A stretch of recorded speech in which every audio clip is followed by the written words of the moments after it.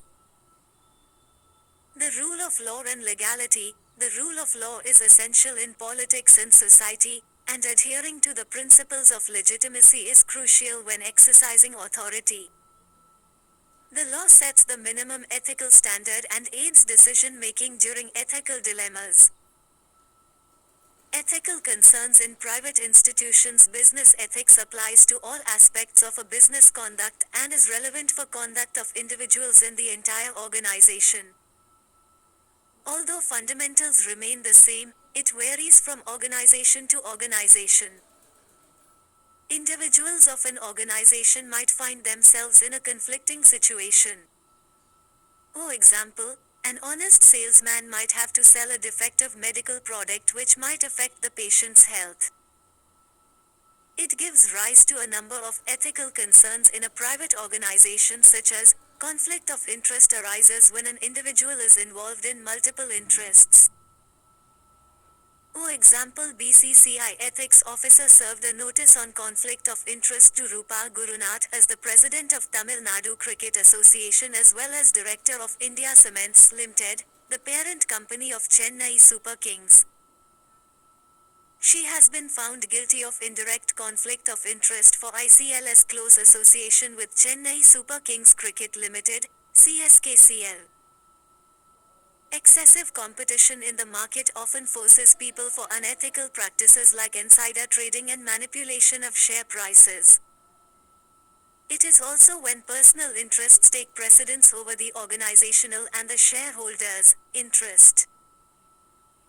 Nepotism and favoritism are generally seen in employment and appointments in an organization where caste, clan, or other identities overtake merit. This is also seen in the positions of board of directors. Integrity of the audit process is questioned when companies manipulate their business accounts in order to show good financial health and maintain good credit ratings in the market, and this is not brought to the public by audit processes. For example, Yes Bank scam, which highlighted the directors' inability to unravel deviations. Lobbying in some countries is ethical. In India, there is no law which defines lobbying. Defense contracts are often heated topics for the lobbying angles involved in the same. Lobbying in a regulated manner is often recommended by experts. Cartelization and manipulation of market by private business enterprises in order to displace new entrants in the market or to earn higher profits. For example, manipulation of prices by Arhartias in APMCs, tax evasion, insider trading etc. Laws, rules, regulations and conscience as source of ethical guidance. Laws are usually based on an ethical framework and aim to bring social order while controlling the immoral and unethical behavior of individuals in the society. Rules are elaborate frameworks that are usually framed with an aim to bring simplification, facilitation, convenience etc. in the order to guide the behavior of individuals or organizations. Example, Information Technology Act, 2000 is a law when Information Technology Intermediary Guidelines Rules 2021 are framed to give effect to the law. Difference between laws and rules. Laws and rules may seem like overlapping terms, but there are some differences on which distinction can be made between the two. Parameter rules law. Objective rules usually focus on individual good. Law seeks to increase public good and serve public interests. Framing rules can be set by individuals or by organizations. Laws are enacted only by those in exercise of sovereignty or government. Flexibility and violation. Rules are more flexible and have lighter consequences when broken. Laws are inflexible and carry stiff penalties including imprisonment and, in some cases, death. 112. PRAHAAR Redefined 3.0 Ethics. How laws, rules and regulations are source of ethical guidance regulating discretionary powers. Public servants have discretionary powers for governance, and that can be used for personal benefit. Laws, rules and regulations regulate this power by laying specific do's and don'ts for use of that power. Example, Central Civil Services Conduct Rules, 1964 provides do's and don'ts for the civil servants to prevent misuse of discretionary powers. Commanding action and inaction. Laws, rules and regulations act as positive and negative enablers and encourage or prohibit action. Example, Prevention of Corruption Act prevents corruption and Mahatma Gandhi National Rural Employment Guarantee Act enables social audit. Fostering social justice. Laws, rules and regulations foster social justice by providing modern human rights, such as equality, liberty etc. Example, Prevention of Civil Rights Act 1955 prohibits untouchability. Human rights protection. Laws, rules and regulations encourage empathy towards the needy and thus promotes human rights protection. Example, Motor Vehicle Amendment Act, 2019 provides for good Samaritans and protects them against civil or criminal actions. Limitations of laws, rules and regulations as source of ethical guidance. Lack of enforcement. Laws, rules and regulations demand official machinery for their enforcement, lack of which might lead to unethical behavior by individuals or organizations. Example, there are laws preventing crimes in the society, but still crimes are prevalent in the society. Evasive tendency. Enactment of laws, rules and regulations may not translate into ethical behavior from individuals or organizations because of tendency of non-compliance. Example, people avoiding fines under Motor Vehicle Amendment Act by carrying their vehicle by hand. Finding loopholes. Laws, rules and regulations might not be able to envisage every possible scenario and therefore people might find loopholes in them.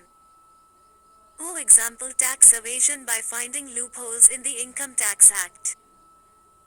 Negative perception. Some laws, rules and regulations might have negative perception among those who are obliged to perform under them. Example, corporate social responsibility is perceived as additional tax by some corporations. Lack of social maturity. Laws, rules and regulations might have good intentions, but the society might not be mature enough to accept them.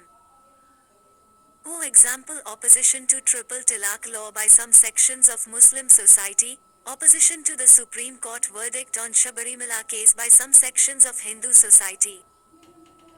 Cultural evils. Laws, rules and regulations cannot always provide protection against social evils. Example, in spite of legal provisions for protection of women but still rapes, dowry cases are witnessed in literate society like Kerala. Conclusion. Hence, laws, rules and regulations are external sources for ethics. However, an ethical society can be made by an ethical conscience. 113. PRAHAAR redefined 3.0 Ethics. Conscience is source of ethical guidance. Difference between conscience and law. Law. Conscience. Law applies principles of morality outside human beings. Conscience acts within human beings and checks the morality of human actions. Law states a general rule. Conscience provides practical rules for specific action and applies law and rules to that specific action. Antecedent conscience and consequent conscience. Antecedent conscience.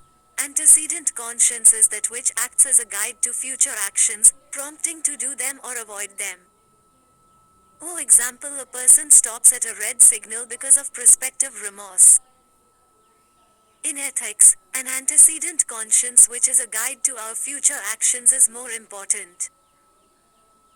Consequent conscience. Consequent conscience is that which is acting as a judge of our past actions and acts as a source of our self-approval or remorse of the past actions. Example, a person jumps the red signal and then feels guilty. Conscience is a source of ethical guidance. Conscience is linked with morality and comes into picture when dealing with practical situations. It acts as a source of ethical guidance in following manner, resolving ethical dilemma. Conscience helps in taking correct decisions based on our ethical and moral principles and thus helps in resolving ethical dilemmas. Avoiding conflict of interest. Conscience reminds of one's inherent moral values and helps us avoid conflict of interest. Example, a person known for professionalism would prefer professional values when faced with a conflict of interest with her relatives. Guilt consciousness. An individual who might have done something wrong feels pain or guilt emanating from her conscience. Example, a biker breaking traffic rules might feel guilty after some time because of her conscience and might not break traffic rules next time. Repulsive behavior against unethical act. A person might show lower motivation and involvement in a situation in which is against her conscience and thus she will be inclined to take ethically correct path. Example, a police officer might lack motivation to do lathi charge on a peaceful protest if that is against her conscience. Is conscience an absolute guide to ethical behavior? No. Crisis of conscience. Crisis of conscience is a situation when conscience fails to provide moral guidance to an individual in any specific situation. Individuals lose the ability to get guidance from his moral sense about what is right and what is wrong. Example, if a police officer is administering a peaceful protest and suddenly asked to resort to strict measures irrespective of the nature of protest. This makes the situation ambiguous and the officer is faced with a crisis of conscience as her moral sense cannot guide him, her about right and wrong actions. During the recent anti-encroachment drive, municipality officials have been ordered to forcefully evict illegal shelters constructed by squatters on government land. The official observes that the occupants are poor people who have small infants to take care of. In such cases, the official has to choose between her conscience of giving them time to vacate or follow government order and perform his duty. Wrong training of conscience. Conscience develops with good habits, but following wrong habits provides wrong training to conscience and it does not provide us moral guidance. 114. PRAHAAR redefined 3.0 Ethics. Example, a person who has always lied will not be guided by her conscience to tell the truth. Impact of morals, cultures. Conscience also depends on the morals, cultures of the place and time.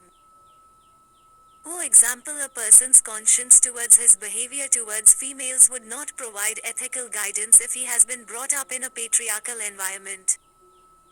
Impact of societal pressure. Conscience can be overtaken by societal or professional pressure. Example, people do not agree for intercaste, inter-religion marriage for their children under societal pressure, even if they want to agree. Accountability and ethical governance. Accountability. The concept of holding public officials accountable involves a process through which their actions and choices are closely examined to ensure that they fulfill their responsibilities, obligations, and job duties. Accountability encompasses two main aspects. 1. Answerability. This refers to the responsibility of the government, its agencies, and public officials to disclose information about their decisions and actions, and to provide justifications for them to both the public and the institutions entrusted with overseeing accountability. Though enforcement, this aspect suggests that either the public or the accountable institution has the authority to take measures against the party that has acted inappropriately or to rectify the behavior that has violated established rules. Consequently, different accountability institutions may be responsible for either or both of these stages.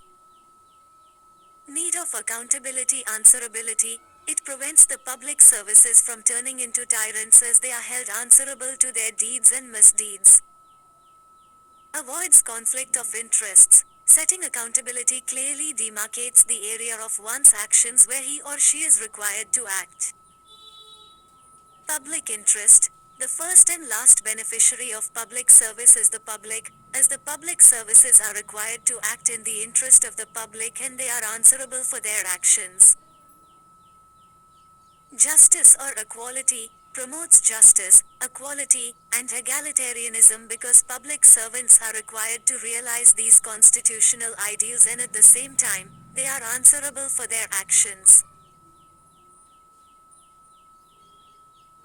Legitimacy to public services. Accountability promotes the loyalty to service as actions are carefully calculated and keeps a check on arbitrary and ill-conceived actions and policies.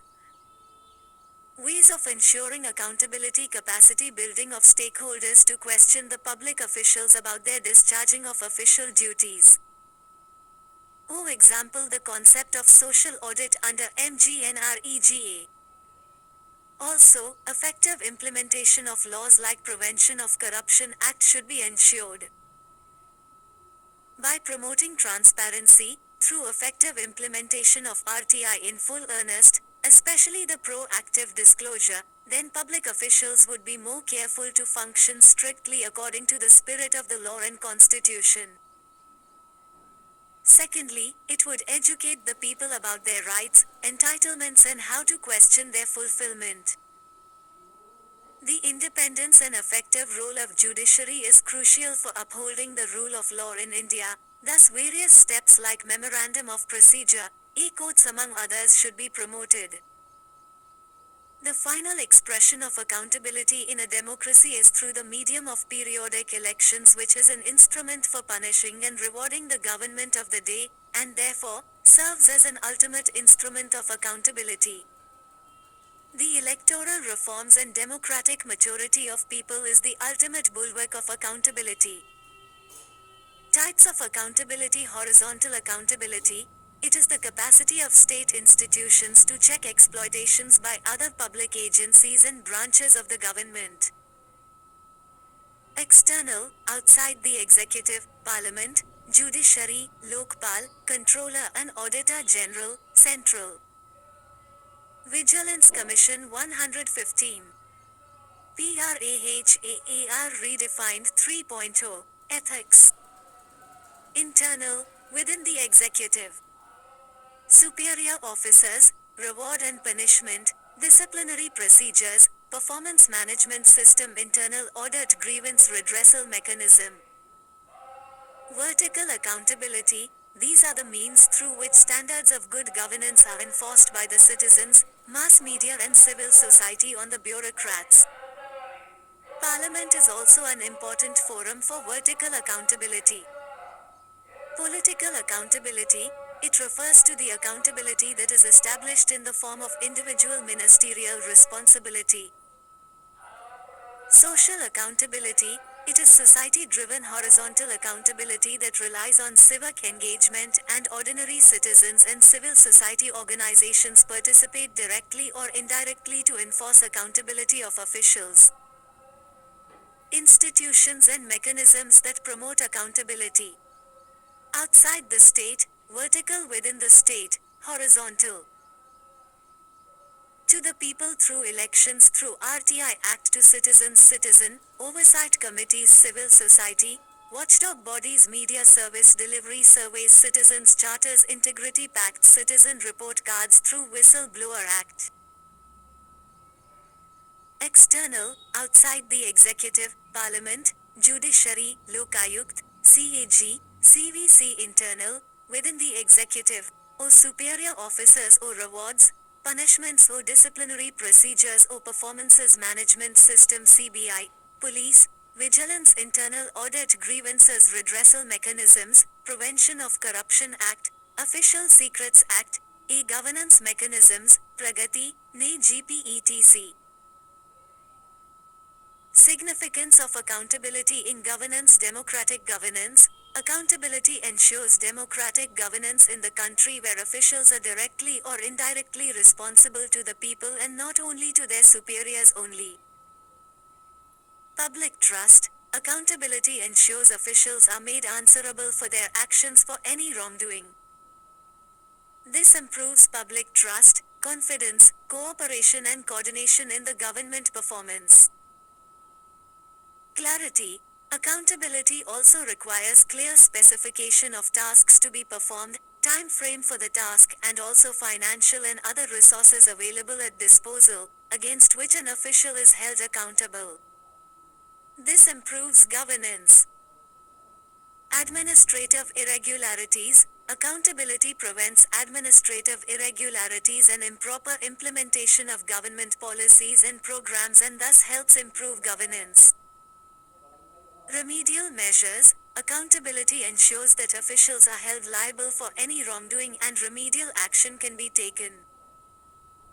Transparency. Accountability ensures that officials take decisions more transparently in order to reduce absolute accountability.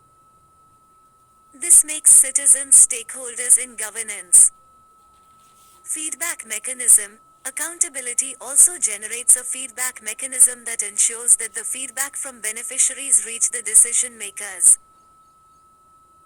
Responsibility. It means accountability to oneself, i.e., when the accountability turns inward.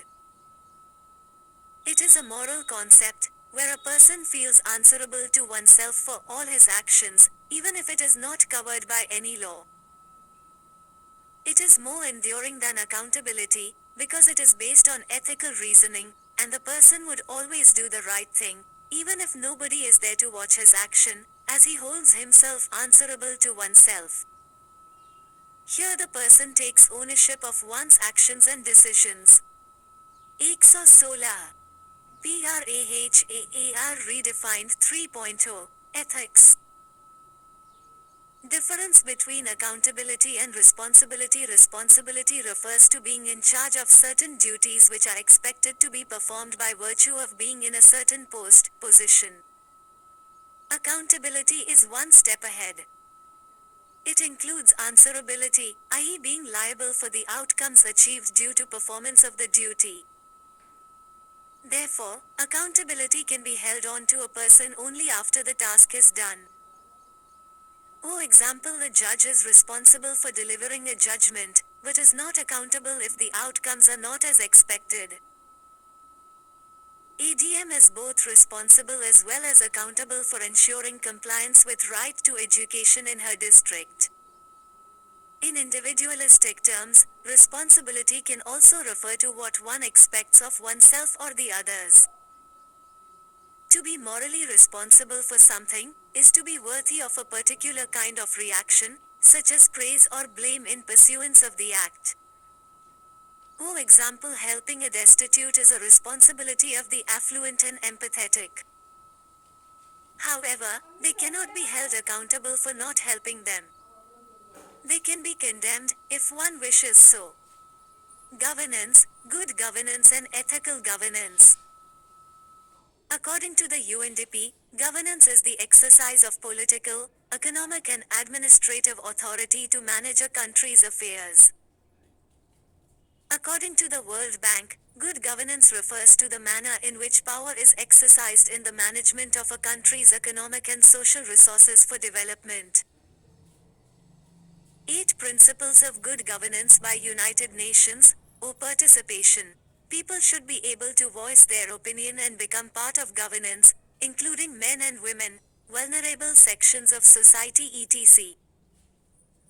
O. Follow rule of law, impartial enforcement of legal framework and full protection to human rights, particularly those of minorities and vulnerable sections.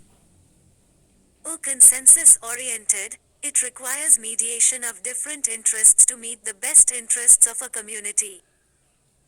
O. Transparent, it means enough information is provided to public in easily understandable form. O. Responsive, it means redressal of citizen grievances, citizen orientation, timely delivery of services etc. O. Effective and efficient, it means that processes and institutions result in optimum utilization of resources at their disposal. O. Equitable and inclusive, it ensures that different sections feel that they have a stake in it and are not excluded from the mainstream. O. Accountable, it acknowledges and assumes responsibility for actions, products, decisions and policies. Ethical governance is formulating, implementing and complying with the policies, rules, laws and orders in an organization in such a manner that it does not merely concentrate on administrative efficiency but uphold universal values such as truth, honesty, integrity, dedication to duty etc. Importance of ethical governance. India is a country with a huge population and a comparative resource crunch. Therefore, ethical governance becomes important for ensuring authority, power given to a person to act and make decisions within boundaries. Responsibility, carrying out the specific delegated tasks. Accountability, being liable for actions and decisions 117. PRAHAAR Redefined 3.0, Ethics. Social justice. Constitution of India envisages social justice for the people of India and ethical governance ensures that inequalities are reduced in the society. Confidence of public. Ethical governance based on truth ensures transparency in the governance and ensures that people's trust is upheld along with cooperation and coordination from the public. O. Example Right to Information Act, 2005 uphold transparency in the governance of the country. Upholding basic human rights, ethical governance based on altruism and welfare ensures that citizens are given basic human rights that they are entitled. O. Example National Food Security Act ensures that the poor section of the society gets their right to food. Upholding universal value system, ethical governance based on objectivity and fairness absorbs the pressure of nepotism and extends favors in the governance, appointment etc. Efficiency, ethical governance based on integrity would ensure that the public money is spent for the purpose that it is laid out for and thus reduces the chances of corruption in the governance. Compassion, ethical governance based on compassion would ensure that poor and vulnerable sections and their necessities are given a special importance in the governance. For example, affordable rental housing scheme by government ensures housing for migrant workers at affordable cost. Ethical governance is a continuing process, starting with the administration and extending to all citizens. With transparency and unwavering ethics, people will seek to earn the trust of those they partner with, forge lasting service relationships and strengthen business over the long term. Ethical issues in international relations and funding. International ethics refers to a set of universal standards and values that guide and regulate the behaviors and actions of nations in their international dealings. For instance, Most countries uphold and protect basic human rights as a set of fundamental principles. Significance of international ethics. The significance of international ethics can be understood through various roles it plays in international relations.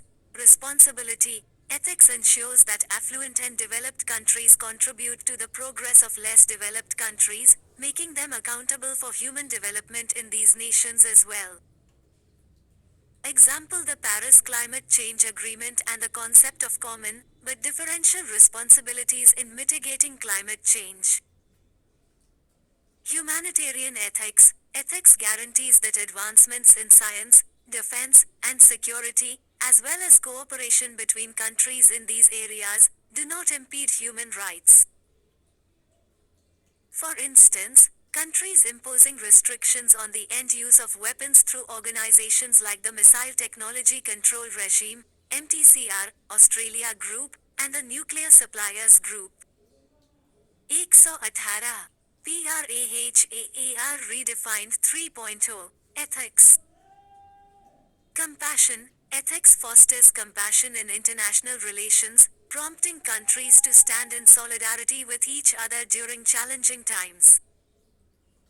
For example, countries collaborating through the COVAX program to provide COVID-19 vaccinations to impoverished nations.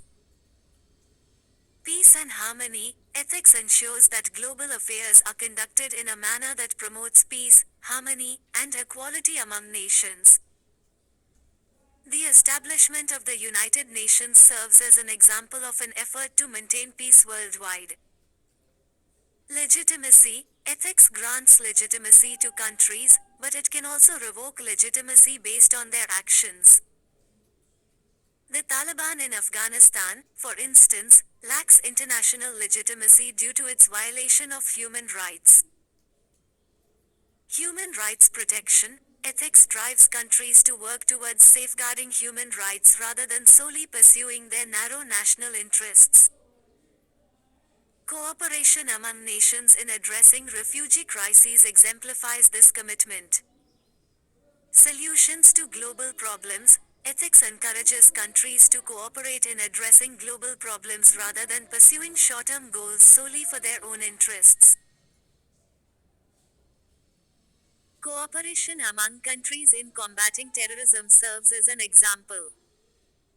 Business ethics. Ethics ensures that multinational companies pay their fair share of taxes in the countries where they operate, preventing them from evading taxes through offshore havens. Recent developments such as the global minimum tax deal and efforts to combat base erosion and profit shifting, BEPS, reflect this concern. Racism. Ethics compels countries to work towards eradicating racism from their policies. An example of this is the international pressure that led South Africa to end apartheid. Ethical concerns in international relations. Lack of responsibility and equity. Although climate change is a global phenomena and developed countries are responsible for climate change, the impact of climate change would be on developing and least developed countries. For example, developed countries are not willing to take responsibility for climate change and are against common but differentiated responsibility. Global poverty. While people in richer countries enjoy a lavish lifestyle, people in poorer countries lack even the basic human rights. For example, while there is considerable hunger in African countries, richer countries are known for food wastages. Apathy towards third world. In difficult times countries look for their self-interest rather than on the global interest. For example, Russia's attack on Ukraine and China's aggression towards Taiwan for self-strategic interest are disturbing the supply chain. As a result, there is an increase in the price of commodities like crude oil. Terrorism. Terrorism is a challenge for humanity, especially in the age of social media, but countries around the world have not been able to agree on a basic definition of terrorism. For example, Comprehensive Convention on Counterterrorism proposed by India has been pending in the United Nations since 1996. Lack of accountability. Global organizations have not been able to ensure accountability of powerful countries. For example, Chinese expansionism and refusing to abide by the award of Permanent Court of Arbitration on South China dispute. Selfishness. Countries have often looked to work for their parochial selfish interests and not the global community. For example, controlled production of crude oil by the OPEC countries, for higher market price of crude oil, lack of consensus on patent waiver for COVID-19 vaccines, lack of universal standards, countries have often tended to protect their national interest and have moved away from universal standards in working towards this. For example, China supporting Pakistan in United Nations listing of Masood Azhar racism. Although global institutions have been working to end racism, it is still prevalent. For example, George Floyd case in USA, Meghan Markle's child issue. Weakening global institutions. The global institutions still reflect the Second World War era and therefore have been weakening due to absence of reforms along with present realities. For example, who was criticized over the issue of tackling of COVID-19 in the initial period. 119 PRAHAAR redefined 3.0 Ethics. Ethical issues in international funding. International funding refers to the aid given by richer and advanced countries to poorer countries for developmental, security and other purposes. However, this aid presents following ethical issues: subverting sovereignty of nations. While giving funding to the recipient countries, donor agencies put several conditions that are best decided by the people and governments of the countries. For example, IMF conditions on loans given to India during 1991 financial crisis.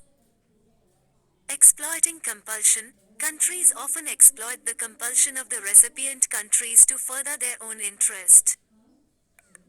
For example, China's debt trap diplomacy exploits infrastructure requirements of poorer countries. Funding to NGOs. Countries provide funding to NGOs to further their own interests. For example, Greenpeace protesting in India against nuclear power plants. Clinical trials. Pharma countries often conduct clinical trials in poorer countries and provide funding to recipient countries for this, which is a violation of human rights. Neo-colonialism. Countries use their market tactics and funding to promote neo-colonialism in the recipient countries with the setting up of factories and creating dependence on them. For example, multinational companies are alleged for promotion of Western culture. Terror financing. Many times, international funding has been channelized for terror funding and also black money has been round-tripped in the host country. Global efforts to deal with international ethical issues. Issues and global efforts. Issues of human rights violations. Political interventions frequently lead to human rights violations. Terrorism. States use terrorism as a tool of foreign policy and indulge in human rights violation. For example, Pakistan, supporting Let, Jem, Iran, supporting Hezbollah. Refugee issue. European nations are closing their borders to refugees fleeing war-torn areas. Global efforts. Universal Declaration of Human Rights, UDHR. The 30 rights and freedoms include civil and political rights, like the right to life, liberty, free speech and privacy, and economic, social and cultural rights, like the right to social security, health and education, etc. Human Rights Council and the Office of the High Commissioner for Human Rights, OHCHR. Amnesty International, an international organization of volunteers who campaign for human rights.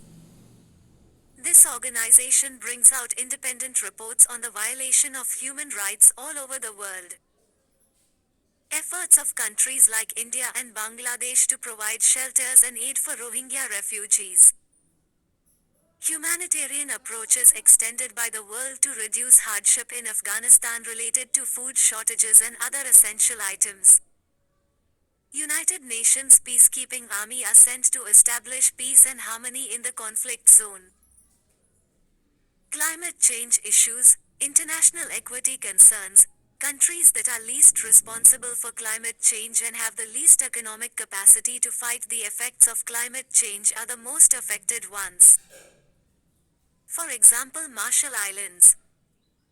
Issue of common but differentiated responsibilities. There are issues in defining and differentiating the responsibilities between present and future generations as well as developed and developing countries. Climate skeptics don't consider climate change to be real. Global efforts commitment to strong climate action including the promotion of sustainable lifestyles based on mindful consumption and reduction of waste. Financial tools adopted such as polluter pay principle, carbon tax, energy saving certificates, green bonds etc 120. PRAHAAR redefined 3.0, ethics. Mission Innovation. It is a global initiative of 22 countries in the EU to accelerate global clean energy innovation. Participating countries have committed to double their government's clean energy R&D investments over 5 years. Decoupling economic growth from greenhouse gas emissions. Glasgow Climate Summit and major countries disclosed their target of becoming carbon neutral. India will become carbon neutral by 2070. Clean Development Mechanism, CDM, it refers to a market mechanism for achieving GHG emissions reduction under the Kyoto Protocol. It allows an industrialized, developed country with an emission reduction target under the Kyoto Protocol to implement an emission reduction project in any of those developing countries and earn tradable certified emission reduction (SAR) credits, each equivalent to 1 ton of CO2. Proposal made for climate finance and climate finance delivery plan at the Glasgow Summit. Focus on sources of renewable energy and establishment of international institutions. International Solar Alliance. Increasing green cover to create more carbon sinks. Other issues. Global commons are defined as those parts of the planet that fall outside national jurisdictions into which all nations have access. Zoonotic diseases like COVID-19, overfishing, accumulation of plastic waste or accumulation of space debris. Global efforts panel set up by WHO to monitor zoonotic diseases. International cooperation for the development of vaccines framework for patent waiver on medicines, vaccines and other medical devices related to zoonotic diseases such as COVID-19. IPRS, intellectual property rights. The developed countries are depriving the poor countries of accessing the new technologies, even life-saving drugs, by the restrictive clauses of IPRS.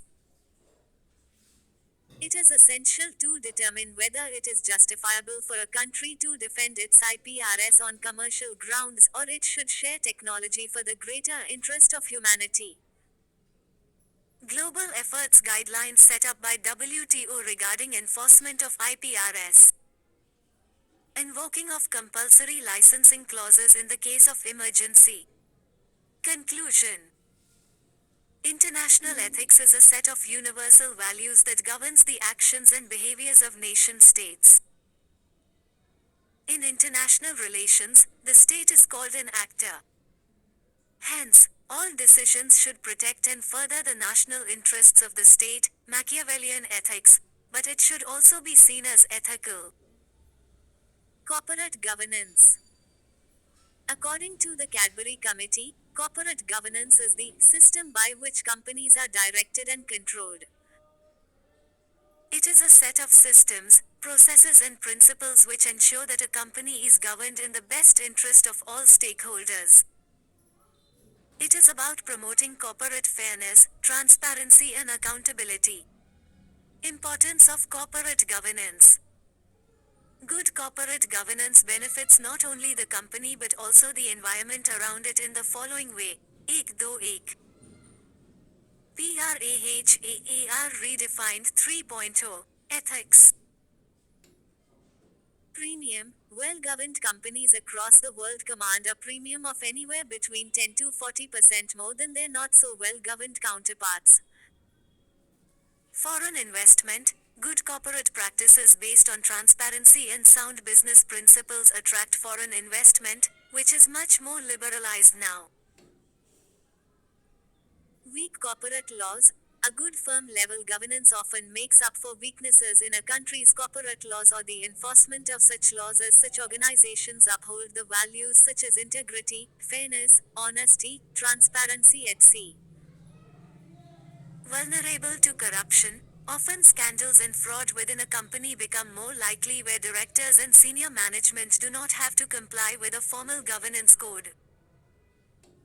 Corporate sustainability. Corporates that are run in the best interests of all the stakeholders enjoy the trust and confidence in the organization and provide long-term sustainability. Curbing nepotism. Good corporate practices curb nepotism and favoritism while valuing merit in appointments. Internal checks and balances. Good corporate practices better internal checks and balances to curb mismanagement, conflict of interests, and misuse of company resources. Issues of corporate governance in India. Collusion. Companies sometimes indulge in collusion with auditors to mislead the investors, regulators, board and other stakeholders. Example, Satyam scandal, DHFL case etc. Huge risks. In some cases, the owners of the companies have taken huge risks in their private capacity and were unable to pay. Example, we. Siddhartha in the case of Cafe Coffee Day. Promoter-led board. It is seen that the board is chaired by promoters and this makes the board to serve at the wish and command of the promoter chairman. Example, Naresh Goyal in case of Jet Airways. Lack of oversight. Although statutory changes have been made, the enforcement mechanism has not followed with these changes, which leads to poor oversight. Favoritism. Often lending institutions favor their closed ones to give loans, while overlooking professional values such as integrity. Example, ICICI Bank, Chanda Kochar case. Lack of independence. Independent directors are not given free hand in their working and are pressured by other members of the board towards particular decisions. Example, Tata Mystery case. Crony capitalism. It is also an issue where closed ones receive mutually advantageous treatment. Example, captive coal block allocation in coal scams in early 2010. Credit rating issues. Credit ratings agencies provide credit ratings to companies but they themselves suffer from conflict of interest from non-rating business, lack of information availability etc. Example, recent IL and FS crisis. Existing measures to ensure ethical corporate governance in India 122. PRAHAAR redefined 3.0. Ethics. Companies Act, 2013. It regulates incorporation, formulation and functioning of companies in India. It makes comprehensive provisions to govern all listed and unlisted companies in India. It empowers shareholders and highlights higher values for corporate governance. The Securities Contracts Regulation Act, 1956. The Act aims to prevent undesirable transactions in securities by regulating the business dealings. Competition Commission of India, CCI, was established to promote and sustain competition culture and inspire businesses to be fair, competitive and innovative. It aims to curb monopolistic tendencies in the working of the market.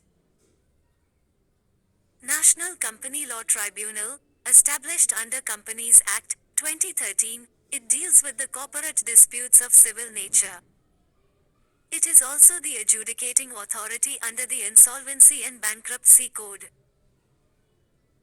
Accounting standards. These are issued by the Institute of Chartered Accountants of India to bring much needed structure to the financial reporting and mandates disclosure of accounting policies, cash flow statements, construction contracts, borrowing cost, related party disclosures etc.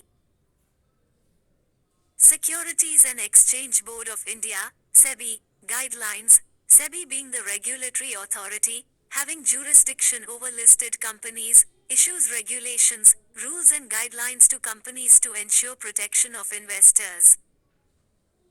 Secretarial standards. These are issued by the Institute of Company Secretaries of India, ICSC, an autonomous body that issues secretarial standards in terms of the provisions of the New Companies Act. Committees related to corporate governance in India.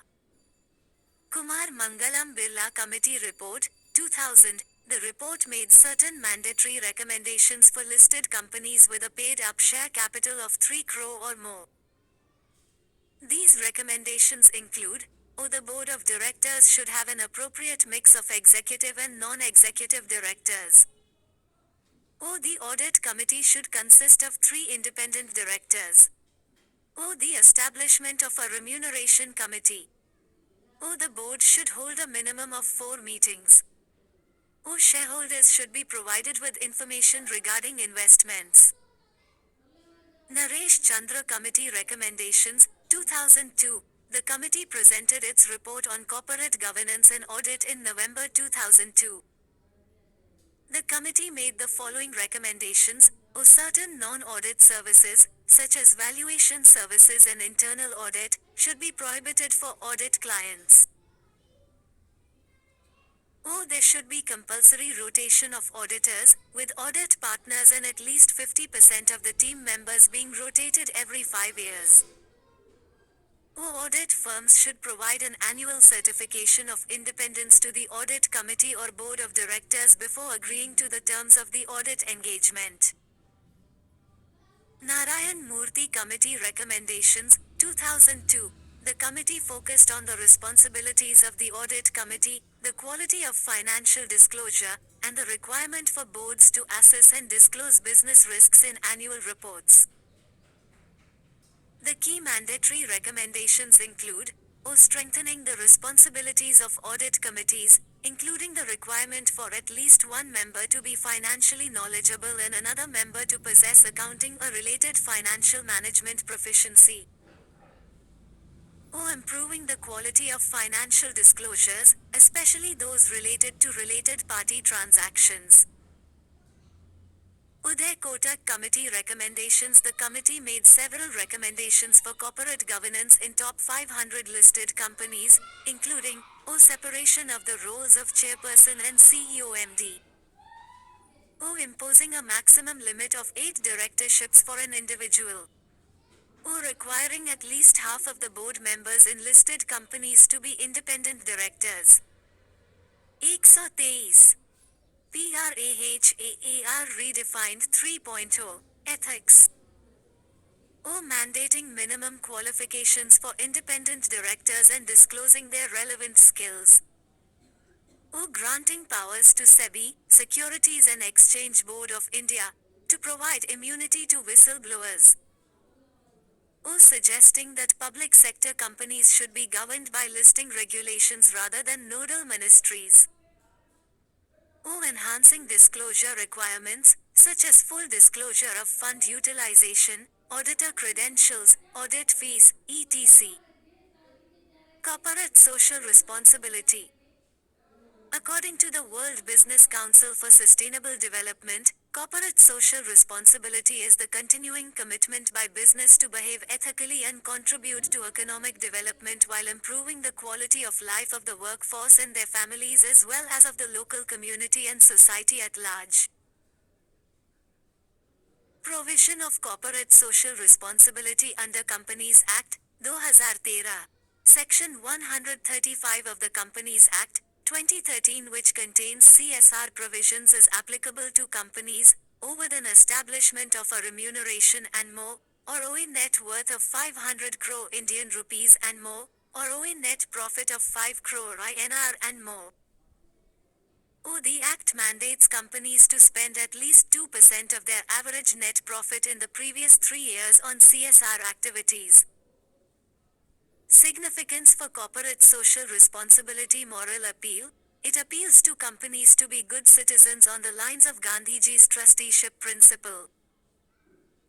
Satisfaction. This proposes that companies should not only look to satisfy their shareholders but other stakeholders who are directly or indirectly in the affairs and environment of the company.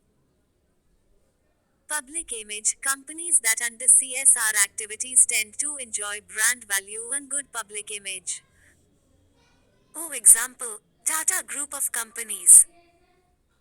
License to companies. CSR provides companies to gain the trust of local communities and ensures that the resources are also allocated for the development of local communities.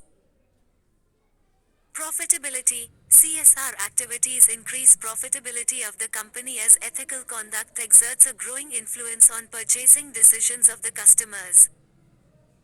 Competitive advantage. Businesses that show how they are more socially responsible than their competitors tend to stand out. Morale boost for employees. CSR practices have a significant impact on employee morale, as it reinforces his confidence on companies' empathy. Activities that can be taken up as CSR: promotion of education, eradication of extreme hunger and poverty, gender equity and women empowerment, reducing child mortality and improving maternal health, combating HIV/AIDS, malaria and other diseases, environment sustainability, social business projects, employment enhancing vocational skills, research across various fields such as science, technology, medicine. Incubators funded by the center or state or any state-owned companies. Companies, CSR policy, amendment rules, 2021. Following activities have been excluded from CSR. Activities undertaken in normal course of business excluded from CSR activities. Activities undertaken outside India. Contribution to political parties. Activities benefiting employees of company. Activities supported by the company on sponsorship basis. Activities carried to fulfill statutory obligation. Engagement of external organization for design, evaluation permitted. Companies have to formulate an annual action plan and submit to board of the companies to ensure administrative overhead not to exceed 5% of total CSR expenditure. Surplus cannot be utilized for other purposes. Companies with CSR obligation of more than 10 crore 3 financial years to hire independent agency to conduct impact assessment. Mandatory disclosure of CSR projects on the website 124. PRAHAAR redefined 3.0. Ethics. Consumers trust. Many consumers actively seek out companies that support charitable causes. Therefore, CSR attracts customers. Issues with corporate social responsibility: poor implementation. There is very little strategic thinking and innovation in implementation of CSR. The larger goal of CSR is not understood. Companies view it as only a charitable endeavor. Lack of robust policy. There is lack of long-term robust CSR policy which leads to failure in giving definitive direction to CSR spending. Duplication of activities. Duplication of activities by different corporate houses results in competitive approach rather than collaborative approach. Viewed as additional corporate tax, the CSR obligation is often viewed as a 2% tax, albeit spent by the firms rather than given to the government. Skewed pattern of expenditure. Many CSR efforts are mainly driven by companies' operational perspective and ease of implementation. Way forward. Annual awards. Annual awards for incentivizing companies to take up CSR activities be set up, one each for the two categories of companies, large and small, as recommended by Anil Bajal Committee. Accountability. Companies should ensure that their CSR activities have clear objectives and monitorable targets, which are diligently and stringently monitored. Collaboration. Companies should engage with local NGOs for understanding ground situations and also utilize their expertise in that field. Greater awareness should be created, especially at Gram Sabha level to ensure that they get their due share of social development in the company profits. Njeti Srinivas Committee recommendations, O make CSR expenditure tax deductible. O allowing companies to carry forward unspent funds for 3 to 5 years. O aligning Schedule 7 of Companies Act, 2013 with the Sustainable Development Goals or balancing local area preferences with national priorities or introducing impact assessment studies for CSR obligation of 5 crore or more or registration of implementation agencies on MCA portal. O developing a CSR exchange portal to connect contributors, beneficiaries and agencies or allowing CSR in social benefit bonds, or promoting social impact companies. Ethical issues in news. Alcoholism in India. Context. In recent years, deaths due to consumption of poisonous alcohol in states where alcohol is banned has become a serious problem. At the same time, overall consumption of alcohol has also increased in the country, questioning the direction of social progress. Ethical concerns. Ethical dilemma arises in the relationship between the state and the individual regarding whether to prioritize the protection of individual liberty and autonomy as guaranteed by fundamental rights or fulfill constitutional responsibilities under Directive Principles of State Policy, DPSPS, by intervening in public health matters. O the consumption of alcohol is associated with various chronic health issues, social violence, and an increase in road accidents. An aspect of this is regarding the balance between the revenue generated by the liquor business for the state government and its duty to protect weak, vulnerable, and impressionable individuals. 125. PRAHAAR Redefined 3.0 Ethics. Another ethical dilemma emerges in marketing products that have a harmful impact on individuals and families in order to maximize profits, as opposed to following social responsibility to promote sensible drinking. There is a challenge in protecting jobs in the liquor industry while also addressing the growth of illegal liquor businesses resulting from prohibition measures. Ethical considerations arise regarding the use of social norms or social pressure to protect relationships and families, or allowing individuals to exercise personal discretion within certain limits. Societies have differing views on alcohol consumption, with some considering it a part of socio-religious rituals while others advocate for abstinence. Way forward, these ethical dilemmas highlight the need for thoughtful decision-making and balancing conflicting interests, such as individual freedom, public health, social responsibility, and economic considerations. It requires considering the broader societal impact and striving for solutions that prioritize the well-being and interests of individuals while upholding ethical principles and legal frameworks. Changing work culture. Observed changes. The work culture has undergone significant changes in recent times, influenced by various factors. These changes in work culture are driven by various factors, including evolving workforce needs, technological advancements, and the impact of the COVID-19 pandemic.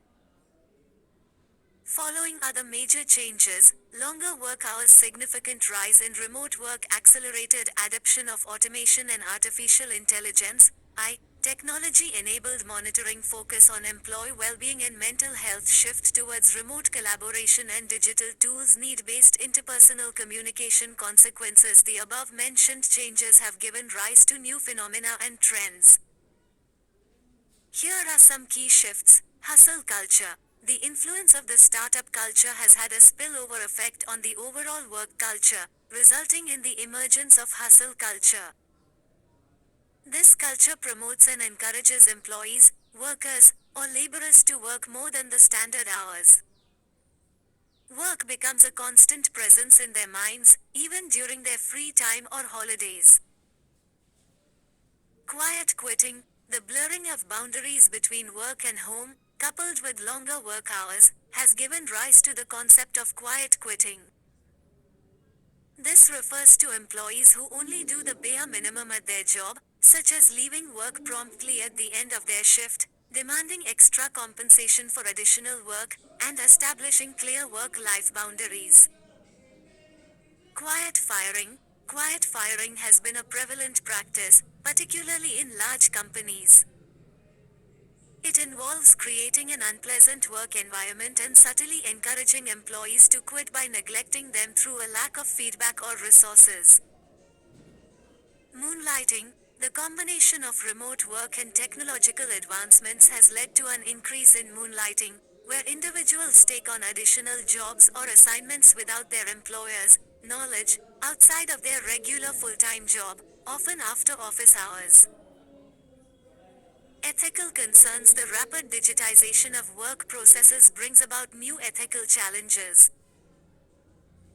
There are concerns about the impact on individuals' well-being, including increased anxiety related to technology dependence and cybersecurity threats. The advancement of technology and the rise of hybrid work culture have led to a decline in the sense of community among employees. This has also exacerbated issues like loneliness, posing ethical concerns related to the well-being and social connection of individuals in the workplace. 126 PRAHAAR Redefined 3.0 Ethics. Practices like quiet quitting and quiet firing hinder honest communication between employees and employers, ultimately eroding trust within the organization. This raises ethical issues surrounding transparency, fairness, and mutual respect in the workplace. Long working hours have been linked to detrimental health effects, such as increased risks of stroke and heart disease. The rise of burnout and mental health concerns in the workplace is a pressing ethical matter. Way forward, these ethical issues highlight the importance of creating a work culture that values human connection, trust, well-being, and responsible use of technology to ensure a sustainable and healthy work environment. Balancing the benefits of digitalization with the need for privacy, security, and healthy technology usage becomes an ethical consideration. There is a need to prioritize employee well-being and strike a balance between productivity and their physical and mental health. Ethics of protest. Context. Protests were witnessed at various places after the government launched the Agnivir scheme for tri-services recruitment. Aspirants were protesting against the short tenure of service and absence of pension benefits among others. Previously, on several occasions, public agitations have caused large-scale damage to public property which in most cases have never been recovered. Jat agitation in Haryana, Gujars movement in Rajasthan, Patidar stir in Gujarat and various protests in the national capital itself are examples of absence of ethical conduct in the public arena. Legal and constitution position. Right to protest is granted under Article 19 of the Indian Constitution. It gives the right to freedom of speech and expression, the right to assemble peaceably and without arms, and the right to form associations and unions. According to the Supreme Court's ruling in Mazdoor Kisan Shakti Sanghatan vs Union of India, the Constitution guarantees the fundamental right of people to engage in peaceful protests, demonstrations, and other forms of expression under Articles 19(1)(a) and 19(1)(b). Freedom of speech, the right to assemble and demonstrate through peaceful protests and agitations are essential elements of democratic morality.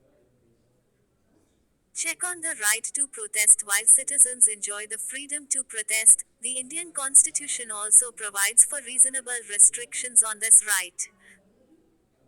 Democracy is a system where the people rule, by the people and for the people, ensuring the active participation of citizens in governance. Restrictions on rights under Article 19 can be imposed in the interests of India's sovereignty and integrity, state security, friendly relations with other countries, public order, decency or morality, or in cases related to contempt of court, defamation, or incitement to an offence. Section 144 of the Code of Criminal Procedure, CRPC, empowers a magistrate to issue an impartial order imposing restrictions on movement, carrying arms, and unlawful assembly. The ethical aspect: citizens have a fundamental duty of protecting public or private property and are expected to not resort to violence during protest. Upholding of civic sense of the society as a whole is based on the observance of ethical behavior by individual members. It is also in observing our ever-cherished ideals of peaceful existence, well-being for all and non-violence. Policing ethics. Ethics in Policing 127. PRAHAAR redefined 3.0. Ethics. While ethics applies to various aspects of human life, the role of the police holds a distinct ethical and moral dimension not found in most other occupations.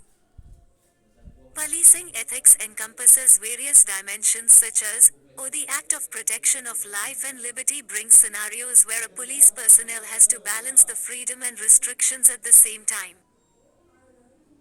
Many times protesters are physically removed from the protest site by police officers and they sometimes get hurt in the process. Complexity in decision making. An ethical dilemma faced by police officers involves deciding whether to grant bail to habitual offenders or keep them as under trials in jail. Upholding rule of law and maintaining order also puts the police in a tough situation.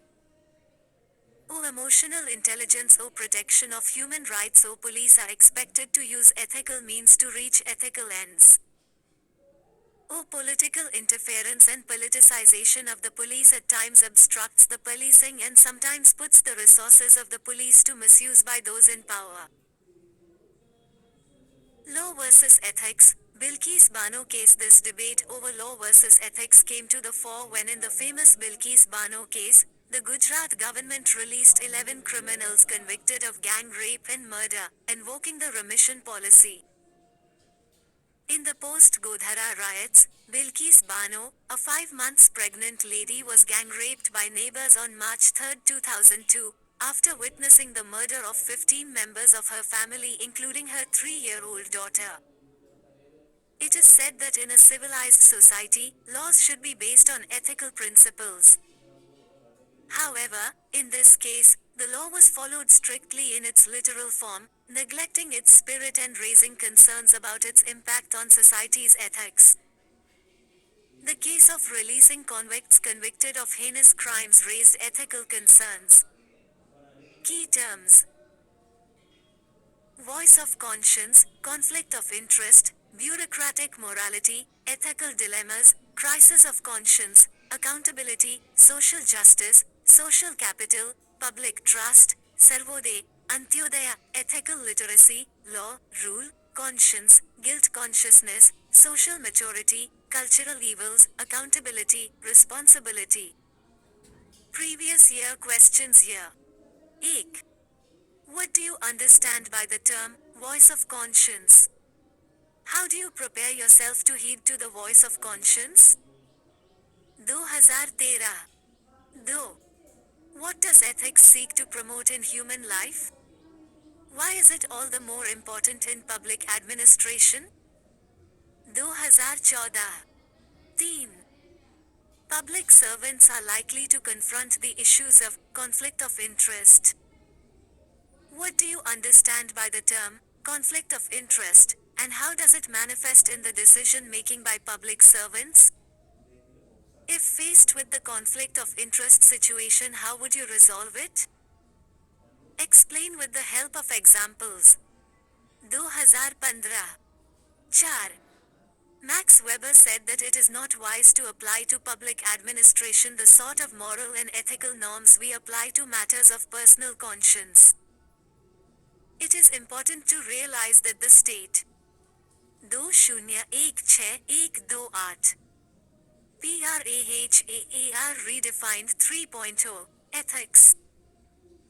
Bureaucracy might possess its own independent bureaucratic morality. Critically analyze this statement. 5. Conflict of interest in the public sector arises when a. Official duties, b. Public interest, and c. Personal interest are taking priority one above the other. How can this conflict in administration be resolved? Describe with an example.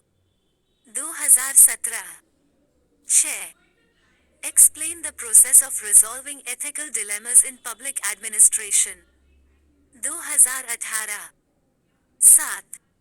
What is meant by crisis of conscience?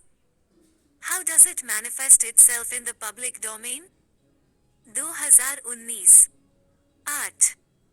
What is meant by crisis of conscience? Narrate one incident in your life when you were faced with such a crisis and how you resolved the same. 2013 No. What does accountability mean in the context of public service? What measures can be adopted to ensure individual and collective accountability of public servants? 2014 10.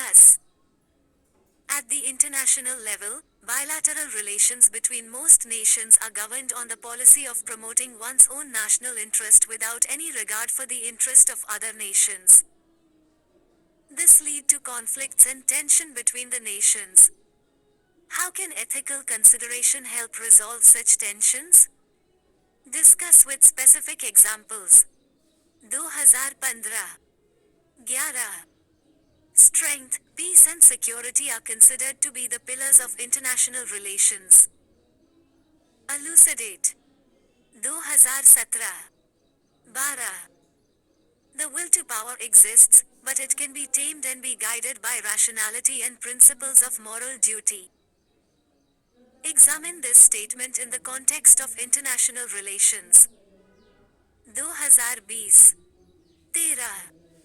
Corporate social responsibility makes companies more profitable and sustainable. Analyze. 201712 PRAHAAR redefined 3.0 ethics. Chapter 10 Probity in Governance. What is public services?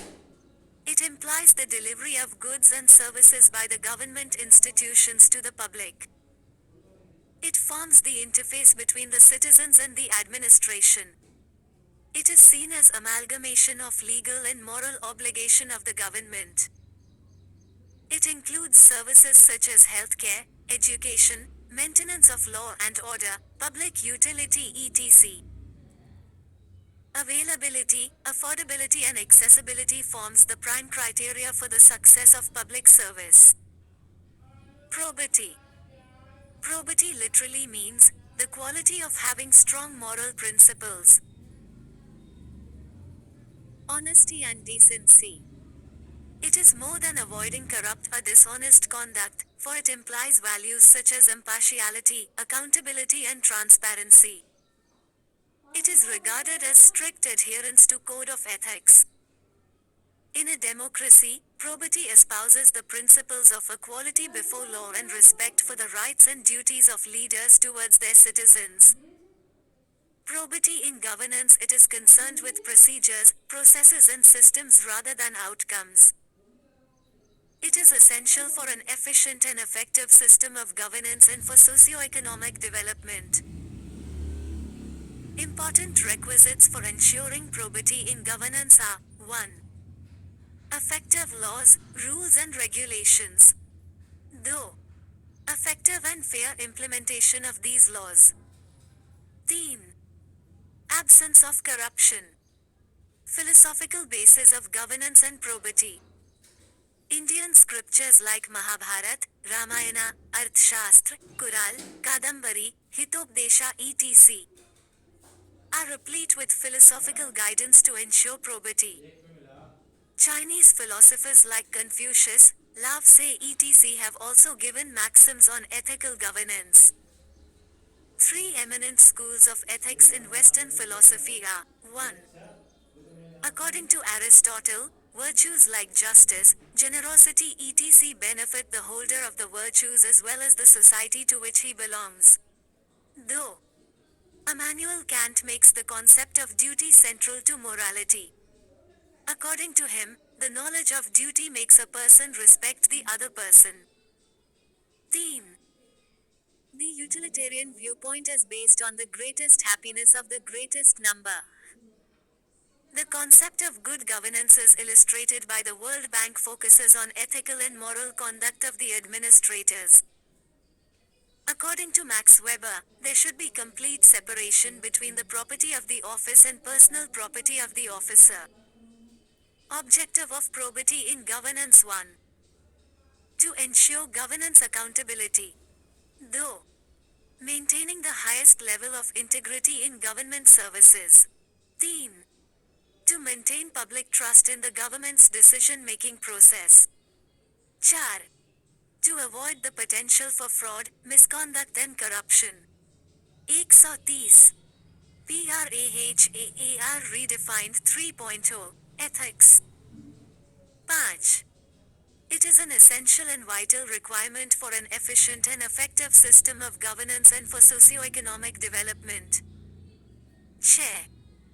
It is required to serve the motto of the Constitution, i.e. to provide social, political and economic justice to all. It enhances faith in governance. 7. It helps address nepotism, favoritism, political partisanship. Public reposes more trust in governance and therefore it facilitates participatory governance. Private interest: it includes financial as well as non-financial components.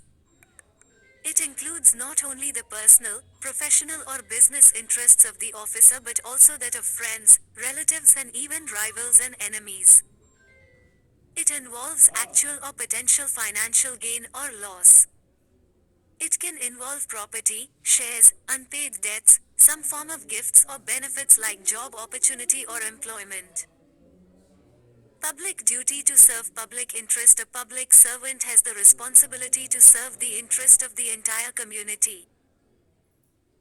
The public office should not be used to serve the interest of a particular individual or community or for private gain. Challenges associated with probity in governance: lack of fair and effective implementation of laws. It is the implementation of the law that tests its effectiveness in addressing problems on the ground. Colonial legacy: due to ingrained culture of indiscipline resulting out of colonial legacy of bureaucracy, executive functioning, those in authority can exercise power in an unchallenged way. Historical and social asymmetries of powers in society. Nearly 90% of the people work in the unorganized sector. Two-thirds of the remaining work in the organized sector and are employees of the state either directly or indirectly. Such asymmetry of power reduces societal pressure to conform to ethical behavior. Culture of corruption ingrained in society. It is so deeply entrenched that corruption is now considered a social norm. Greed for illegitimate money, over-centralization is some of the reason for the culture of corruption. Lack of transparency in the working of institutions. Due to the opaque working environment in the organization, it is difficult to maintain probity in the governance of the institutions. Importance of civil services to governance. Civil service is the executive branch of the government which excludes the army and the judiciary. 8. Strong binding character and presence throughout the country. Though effective policy making and regulation. Theme: coordination between government institutions. 4. Leadership at different levels of governance. 5. Service delivery at the cutting edge level. Chair. Continuity provides continuity and change to the administration. 7. Implementing social and economic development programs, ensuring law and order etc. Approaches in public administration to improve quality of service delivery. Development administration according to A. Widener, it is an action-oriented and goal-oriented administrative system. Emphasis is on government-influenced changes, i.e. progressive social, economic and political changes. Behavioral parameters for development administration are 1. Change orientation 2. Result orientation 3. Citizen participatory orientation 4. Commitment to work 131. PRAHAAR redefined 3.0. Ethics. Difference between traditional public administration and development administration. Traditional public administration development administration 1. It is status quo oriented. Though it is hierarchical and rigid. Theme. It believes in centralization. 4. There is not much involvement of people. 1. It is change oriented. Though it is flexible and dynamic. Theme. It believes in decentralization. 4. It stresses on people's participation. New public service. It was formed in response to social and political turbulence which was observed in the USA during the 1960s, where traditional public administration was unable to solve the problems. The 7 broad principles which should be followed by government and administration to improve service delivery are 1. Serve citizens, not customers. 2. Seek the public interest. 3. Value the citizenship over entrepreneurship. 4. Think strategically, act democratically. 5. Recognize that accountability is not simple. 6. Serve rather than steer. 7. Value people, not just productivity. New Public Management, NPM. The focus of NPM is on 3 SIE, efficiency, economy and effectiveness. Salient features. 1. Thrust is on efficiency, management and performance appraisal. Though cost cutting. Theme. Contracting out to foster competition. 4.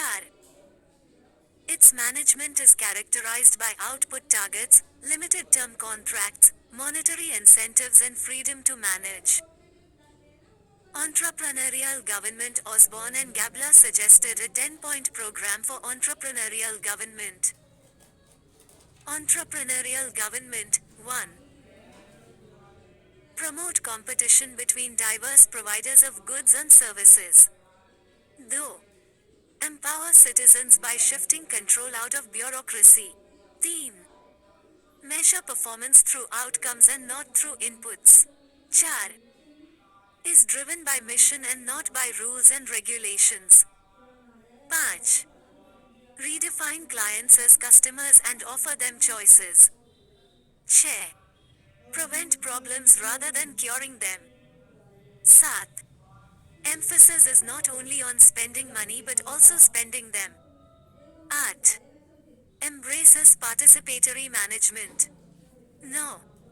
Prefer market mechanisms to bureaucratic mechanisms. Thus, stimulate public, private and voluntary sectors to solve community problems. Social contract theory. According to this theory, people surrender some of their rights to a state or authority for protection of remaining rights.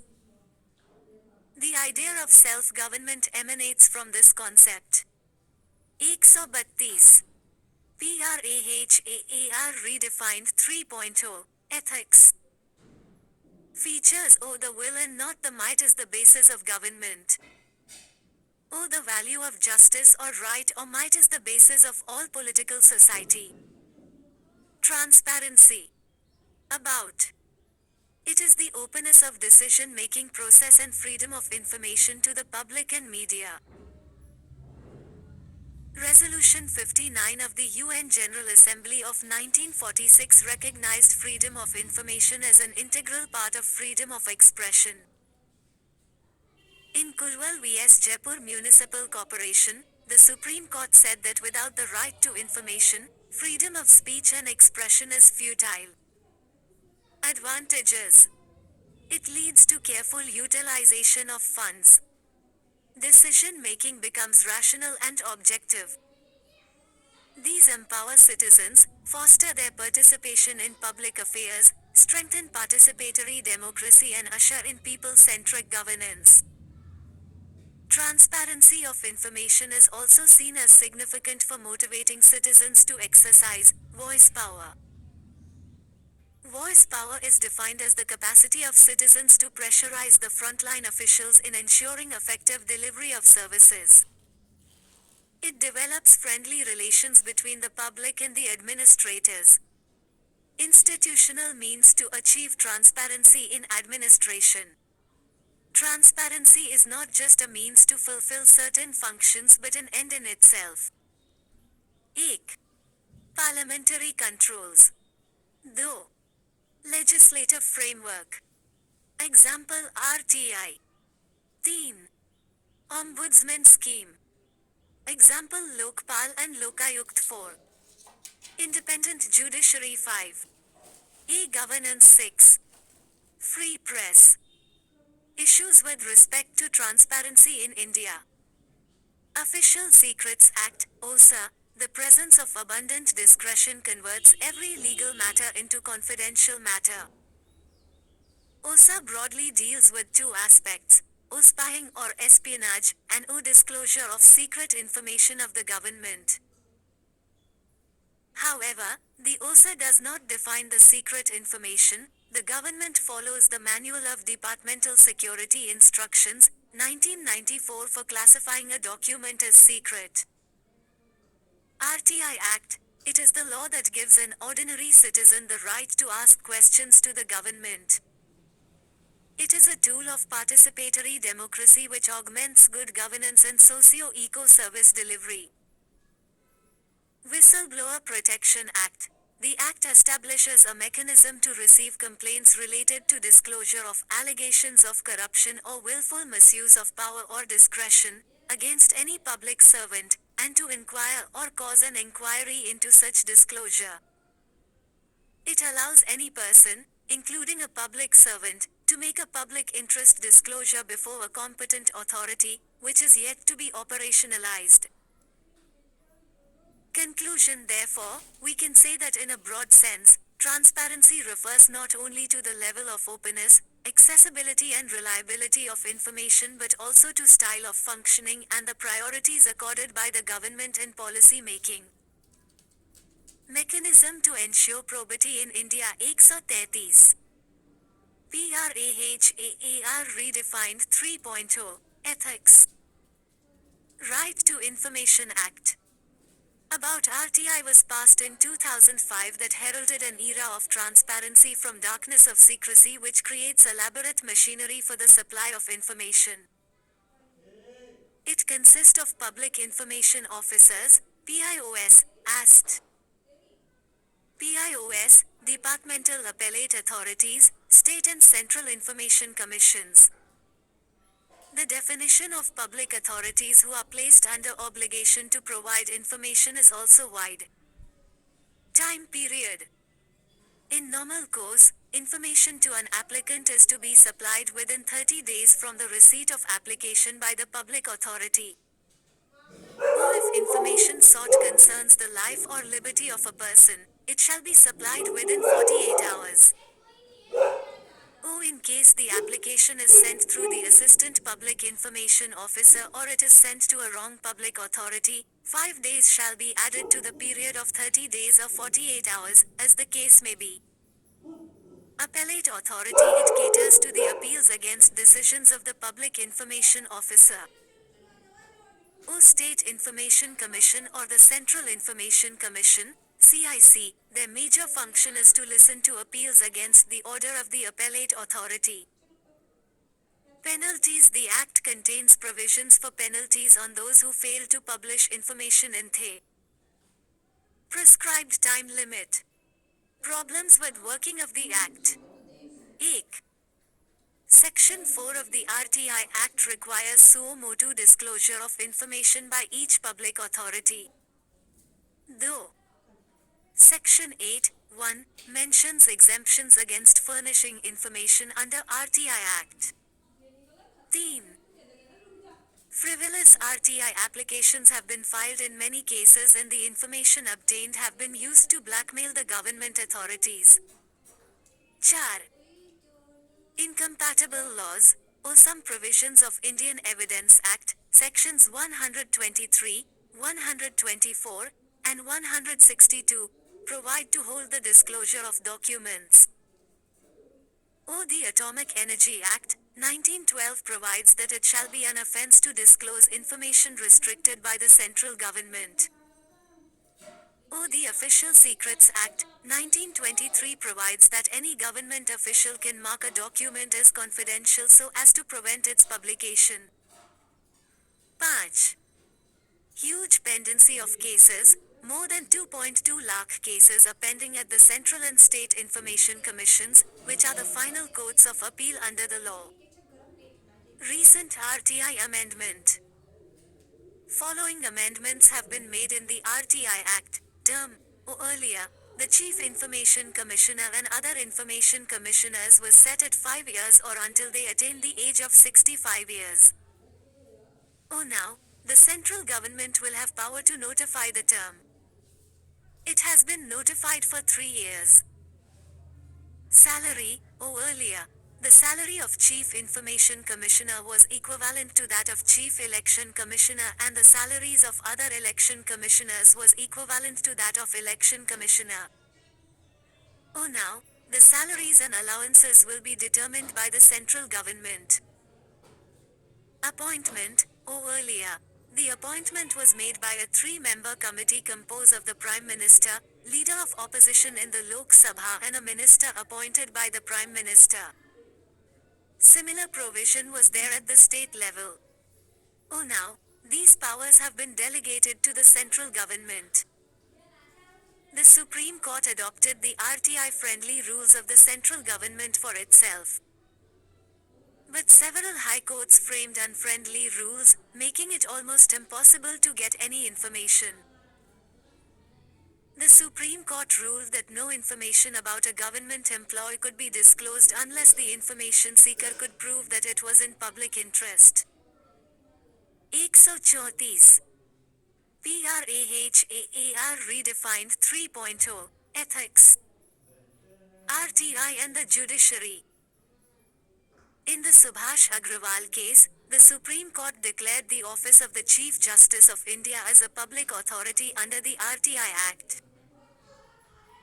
On the issue related to the appointment of judges, the Supreme Court held that only the names of the judges recommended by the Collegium for appointment can be disclosed, not the reasons. RTI cannot be used as a tool of surveillance and that judicial independence has to be kept in mind while dealing with transparency. RTI and political parties. Except for political strategy, other matters relating to finance and administration can be made available to the public because political parties are public institutions, receiving money from the public. Further, it is morally incorrect to remain aloof from RTI and demand other institutions to be transparent. Impact of the Act. The Act improved the life of the poor and the marginalized. The details of beneficiaries of government-subsidized programs were made public, which helped in checking corrupt practices. It has helped in exposing some of the biggest scams like the Adarsh Society scam, Commonwealth Games scam. Way ahead. Specific responsibilities for implementation of specific provisions should be clearly spelt out. Creation of mass awareness campaign at central and state levels. Training modules on RTI should be incorporated in the training institutes. Consensus on a common set of minimum rules for filing RTI from one state to another should be developed. Case studies. Attendance of village school teacher in Banda district, up. Volunteers from Delhi-based organizations like Kabir and Parivartan along with local workers filed RTI for attendance record of teachers. This resulted in quick action from the administration and regular teaching began in the school. Whistle blowing. It is done by an employee where he finds that ethical rules are broken knowingly or unknowingly and there exists an imminent danger to the company, consumers or the public. Whistleblowers are the best source of information on malpractices in any organization, either public or private. Arguments against whistleblowing. Arguments in support of whistleblowing. Violation of organizational culture, where secrecy is maintained for several reasons. Breakdown of trust between the employer and the employee. Unethical, if it is done solely to grab the attention. Endanger the existence of organization or institution. For example, if sensitive data is leaked, it can cause threat to national security. Fosters accountability, which strengthens the organization in the long run. Ethical, as it is for the greater good of the company, consumers or the public. Moral commitment, it is done for the moral commitment to the law and society at large. Exposes corruption, it also highlights the corruptions and wrongdoings. Code of ethics. About. It is a written set of guidelines issued by an organization to its employees to guide their conduct. It contains general principles and values that the organization tries to achieve. There is no code of ethics prescribed for civil servants in India. 135 PRAHAAR redefined 3.0 Ethics. Generally, it includes values such as O integrity, O impartiality, O commitment to public service, O accountability, O devotion to duty, O exemplary behavior. Purpose of Code of Ethics and Conduct. Three main purposes that the codes of ethics serve, which are as following. Codes assure people outside the profession or organization that they can expect a degree of uniformity as relates to expectation of performance and moral conduct from employees of the profession or organization. B. Codes assure individuals within the organization or profession that they can rely upon colleagues within the organization and profession to maintain a level of standards in exchange for that individual conducting himself in adherence to the same principles upon which the others are held. C. Codes serve as a notice that people outside of the organization or profession are not bound by the code and, perhaps may be seen as adhering to lower standards pertaining to ethics. Limitations of Code of Ethics. Code of Ethics may generate several limitations, some of which are as following.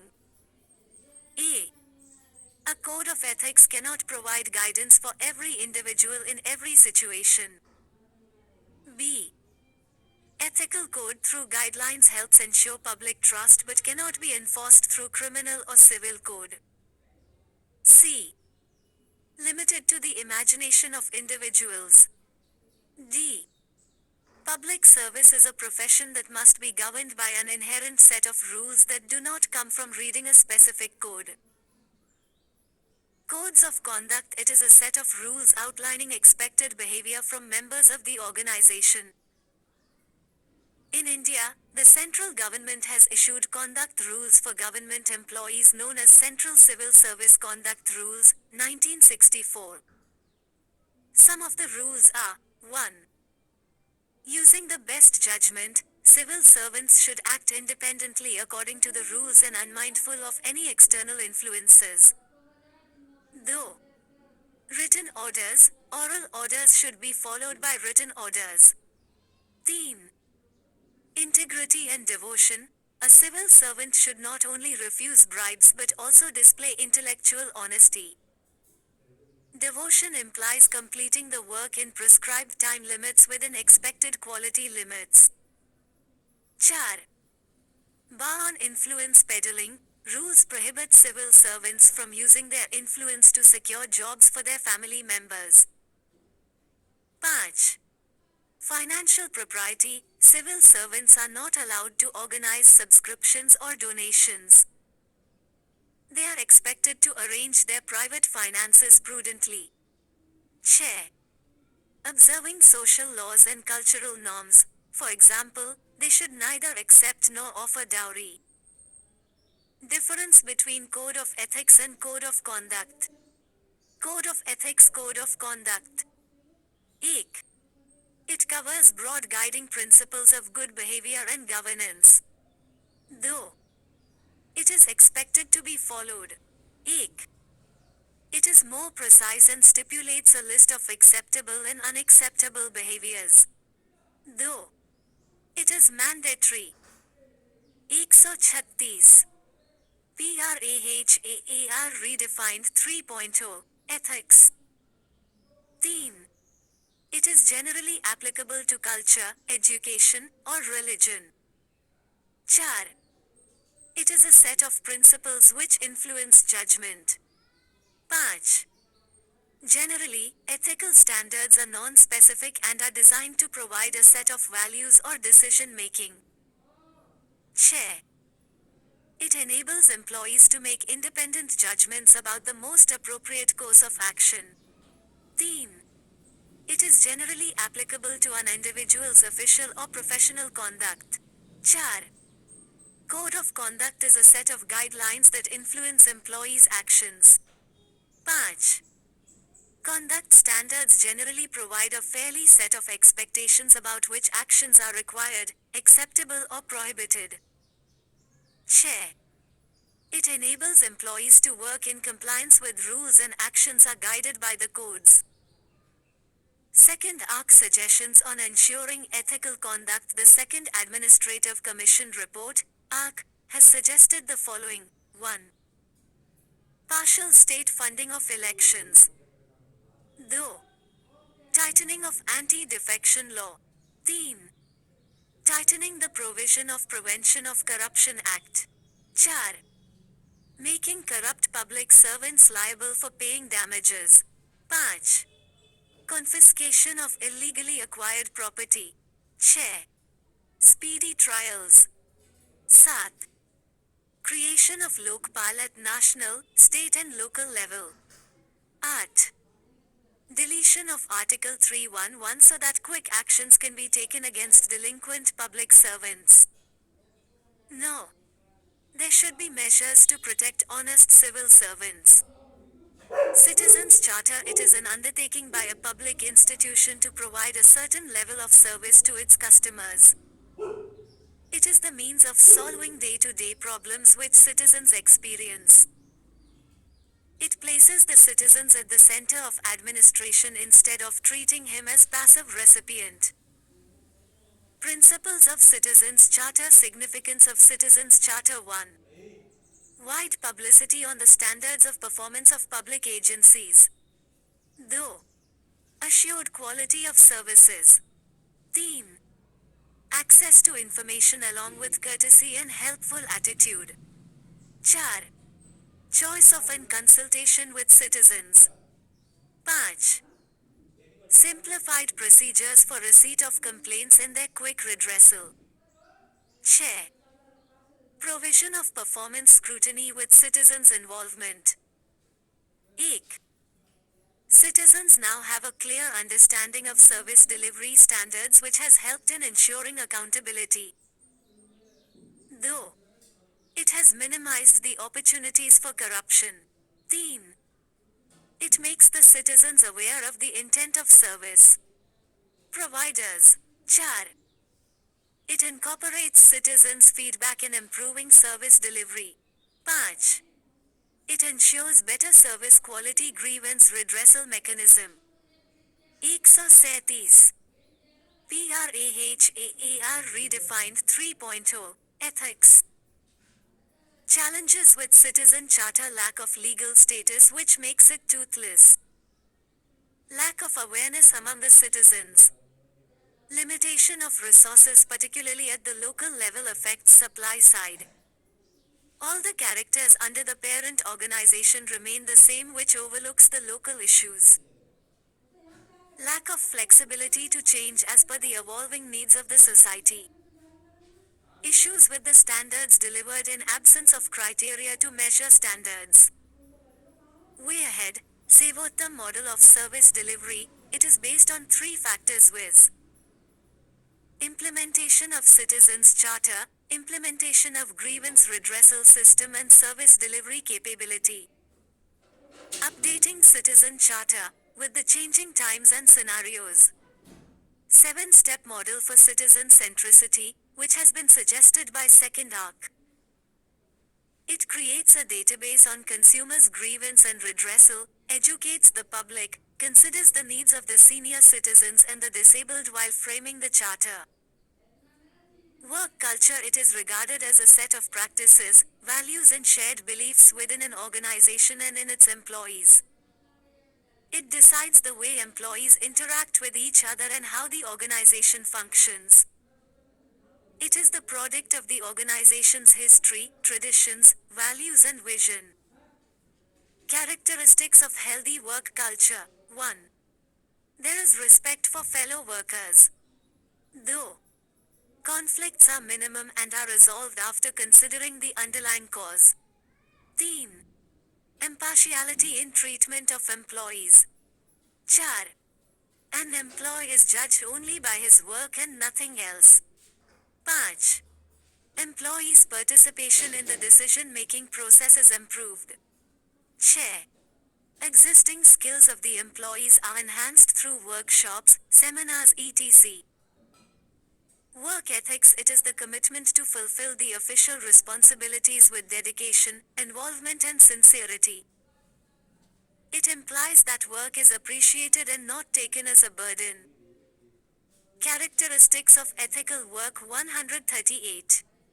PRAHAAR redefined 3.0. Ethics. 8. Values, like the blood nourishes the body, values nourish the organization. Though effective leadership, leaders set the tone that permeates the organization's culture. Theme.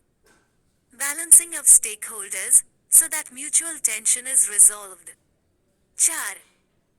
Integrity of process, where all the processes of the organization are aligned with its values, like recruiting, hiring, promoting, marketing, sales etc. 5. Long-term perspective, where the leadership is dedicated to strategic planning for the long term. Service delivery. Public service delivery is the most important aspect of good governance as it touches the lives of millions of people. Through better public service delivery, inclusive and sustainable socio-economic development can be achieved. It helps in achieving equity-based governance as enshrined in our preamble. Challenges. 1. E-Governance Index. India has been ranked 100th in the UN E-Government Survey 2020. Though focus on service providers, for years convenience of service providers and not the service receivers has been the primary focus. Theme. Complex regulations, it has been marred with complex regulations, complicated forms, lack of information, absence of performance standards, lack of accountability, corruption, incompetence etc. 4. Inefficiencies, at the grassroots or cutting-edge level. Suggestions for improvement, treating people as participants and not as beneficiaries and giving them choices. Providing service with specified standards such as one-stop service, single window, automated service delivery etc. Creating a stable and conducive environment for the public servants to deliver results based on clarity of vision, mission and objectives. Ensuring value for money and cost effectiveness in service delivery. Promoting decentralization and strengthening rural and urban local bodies as grassroots levels of self-institutions. Corruption. Power tends to corrupt and absolute power corrupts absolutely. Lord Acton, it is the use of one's position, status or resources directly or indirectly for personal benefits. It can be material gain or non-material like enhancement of power or prestige beyond what is legitimate for him. As per second ARC report, there are two facets to corruption, or the institution which is highly corrupt, or individuals who are highly corrupt. There is a need to work on public profiteering and also value to be attributed to the services rendered by officers. Interlocking accountability is a process by which evaluation could be done easily and accountability ensured. Types of corruption. Coercive corruption, collusive corruption. Here the citizen is compelled to pay a bribe in order to get the service. Citizens end up losing much more when they try to resist corruption. It can be in the form like delays, harassment, lost opportunity, loss of precious time and wages, and at times even potential danger of loss of life or limb.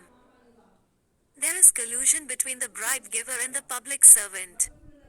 Both of them benefit at the cost of society.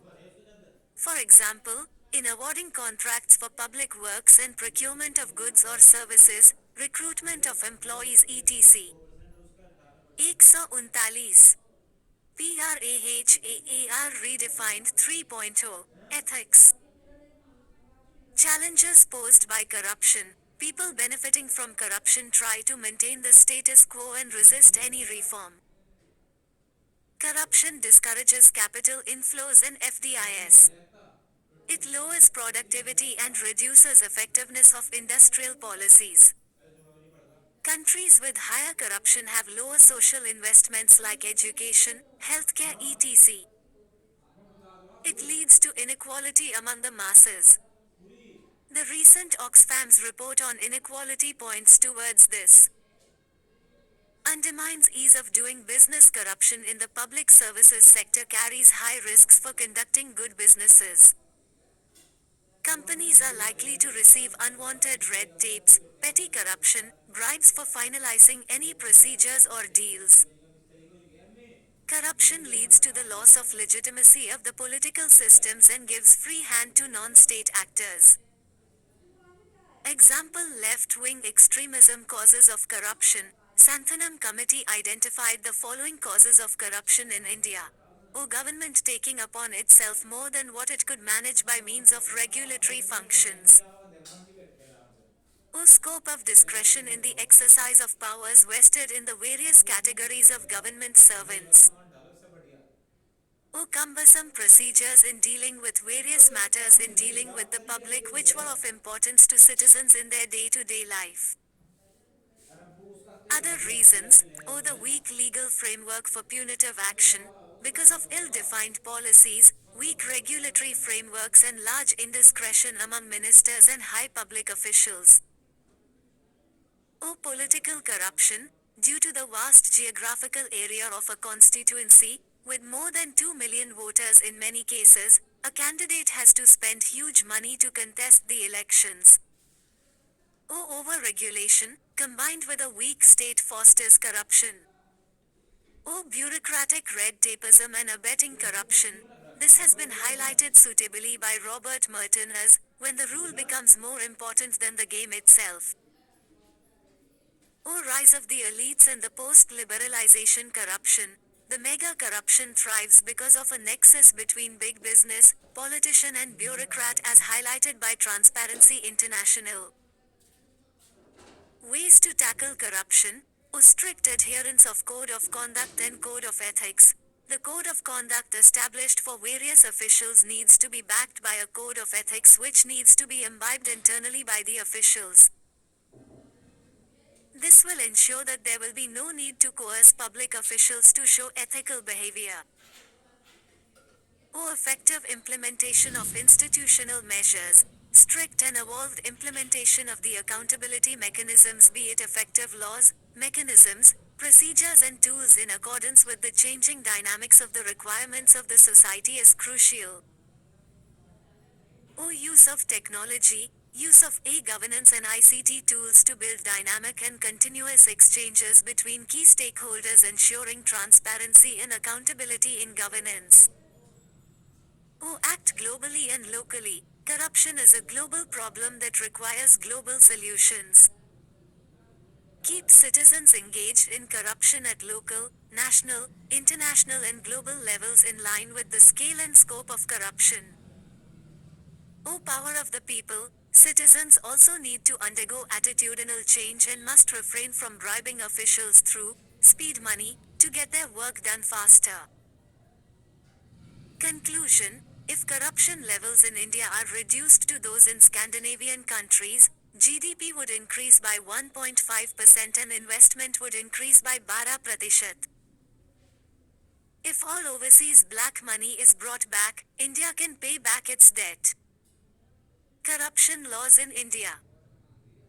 Indian Penal Code, 1860 Section 169 has provision for up to 2 years of imprisonment with fine for unlawfully buying or bidding property. A provision of prior sanction from the state or the central government is required in order to prosecute a public servant. The Benami Transactions Prohibition Act 1988 PRAHAAR redefined 3.0 Ethics. It prohibits Benami transactions, property in the false name of the other person who does not pay for it, except when it is purchased in the wife's or unmarried daughter's name. The Benami Transactions Prohibition Amendment Act 2016 imprisonment has been extended up to 7 years with fine. Furnishing false information is punishable by 5 years of imprisonment and fine. Initiating officer may pass an order to continue holding property and may then refer the case to adjudicating authority which will then examine evidence and pass an order. The appellate tribunal will hear appeals against orders of the adjudicating authority. The High Court can hear appeals against orders of the appellate tribunal. Prevention of Corruption Act, 1988. It provides for penalties in relation to corruption by public servants and also for those who are involved in the abatement of an act of corruption. Amendment of 2018 criminalized both bribe taking by public servants as well as bribe giving by any person. Prevention of Money Laundering Act, 2002. Money laundering is the process of making money earned through illegitimate sources appear as legitimate. The Act empowers the Enforcement Directorate to conduct money laundering investigations. It has provisions for rigorous imprisonment along with fines. Banking companies and financial intermediaries are obliged under the Act to maintain record of financial transactions of specified nature and value. The Companies Act, 2013. It provides for corporate governance and prevention of corruption and fraud in the corporate sector. The term, fraud, has been given a broad definition and is a criminal offense under the Companies Act.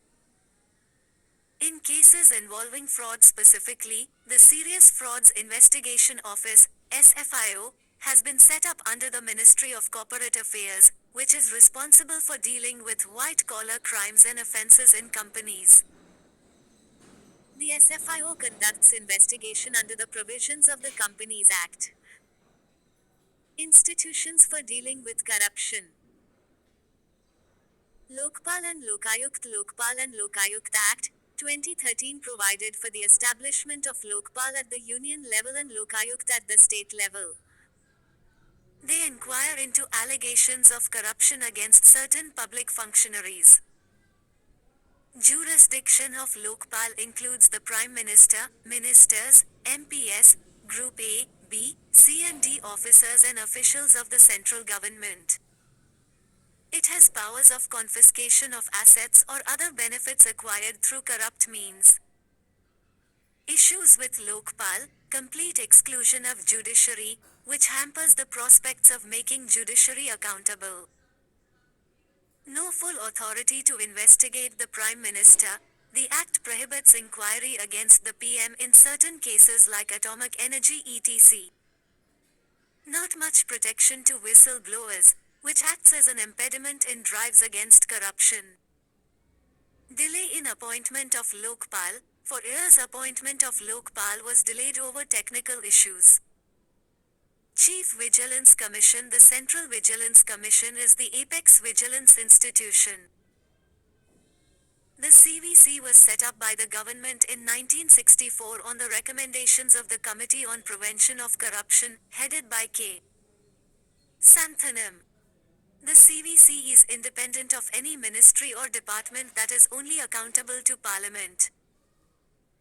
Following institutions, bodies, or a person can approach to CVC. O Central Government O Lokpal 141. PRAHAAR redefined 3.0. Ethics. O whistleblowers. It is empowered to inquire into offences alleged to have been committed under the Prevention of Corruption Act, 1988 by certain categories of public servants. Its annual report gives the details of the work done by the Commission and points to systemic failures which lead to corruption in government departments. Limitations. It is treated as an advisory body with no power to register criminal cases. It lacks resources and powers to take action on cases of corruption. Central Bureau of Investigation. The CBI was formed as the Special Police Establishment in 1941, to investigate cases of corruption in the procurement during World War II.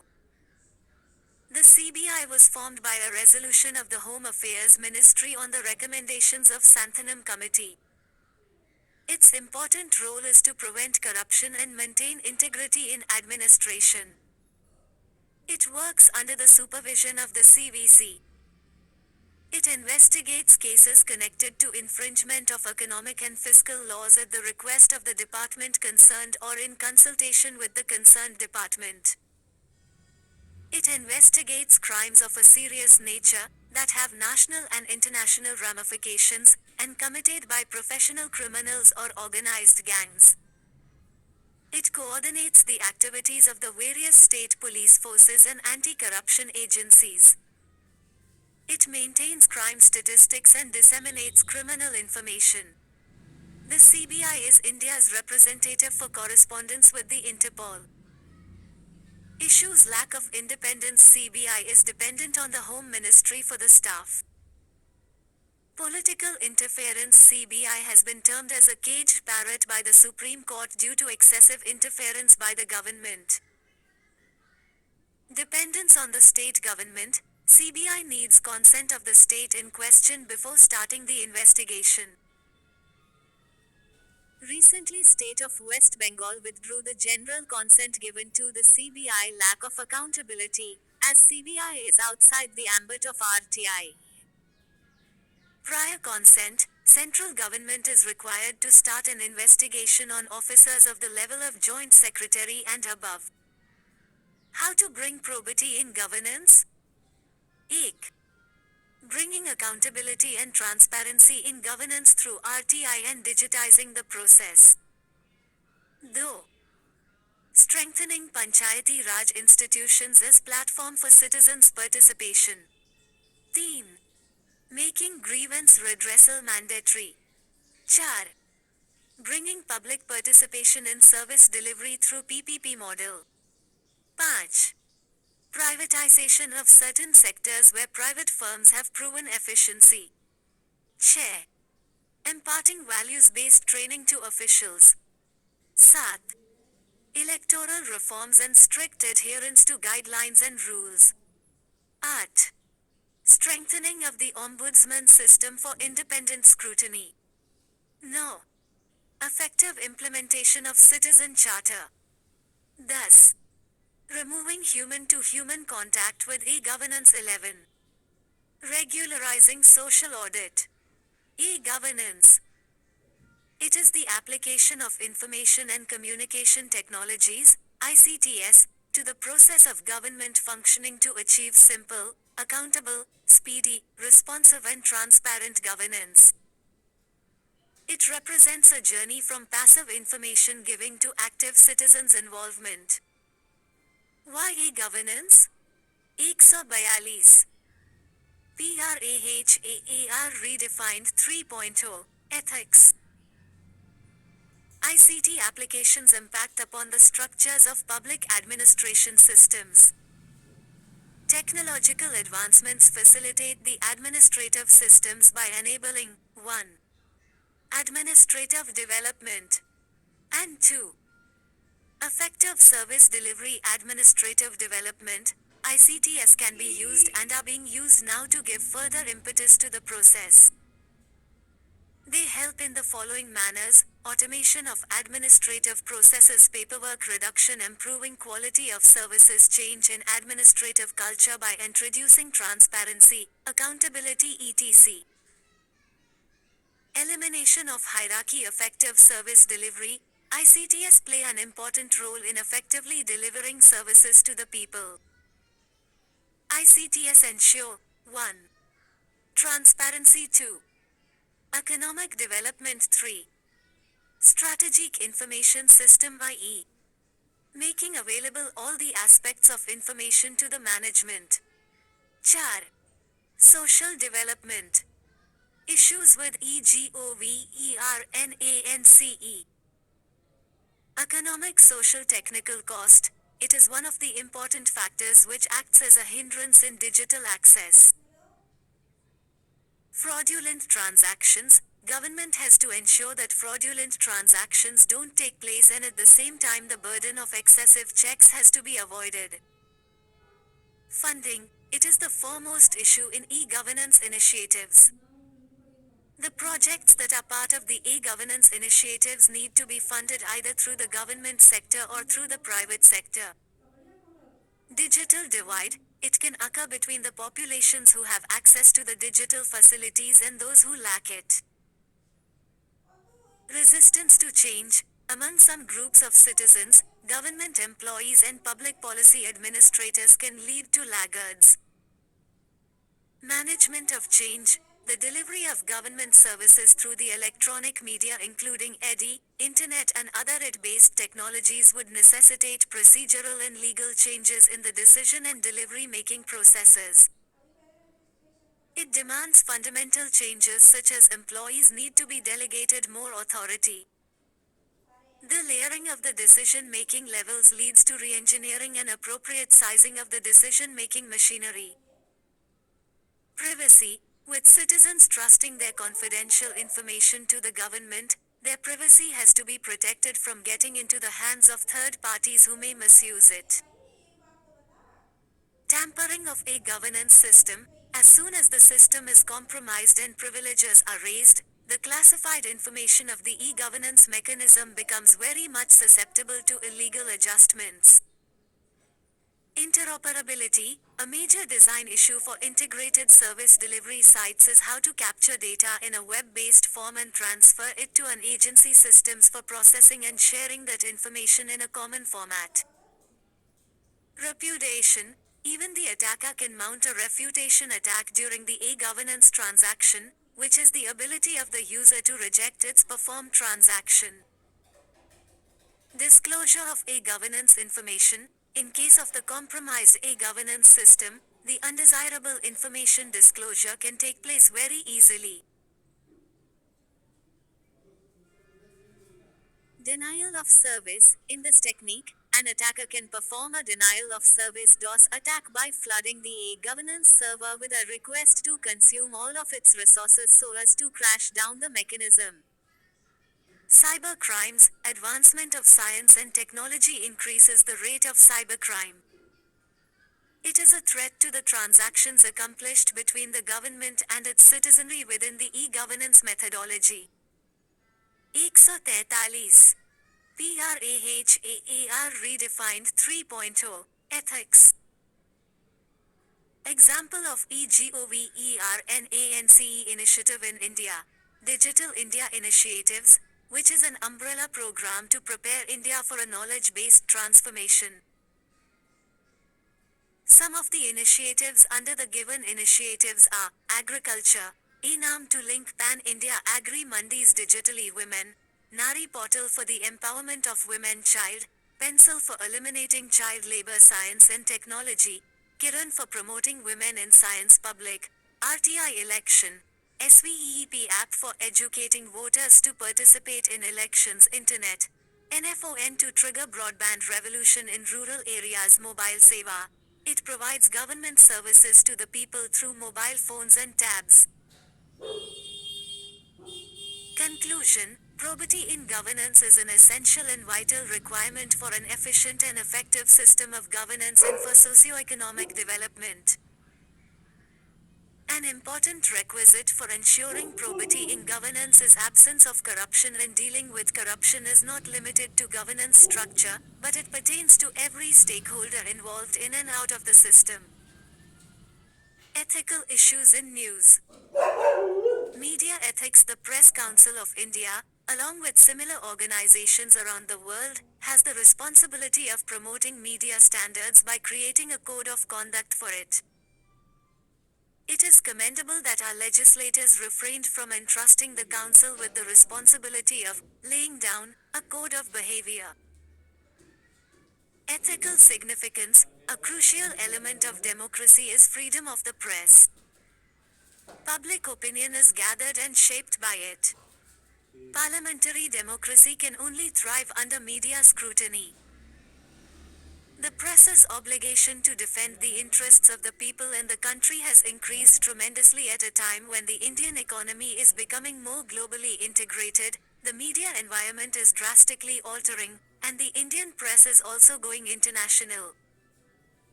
The media of today has gained popularity in society, and governance has outgrown its role as the fourth estate. These standards include making sure that the news is accurate, using restrained and socially acceptable language to ensure objectivity and fairness in reporting, and considering how the news will affect society, people, and institutions.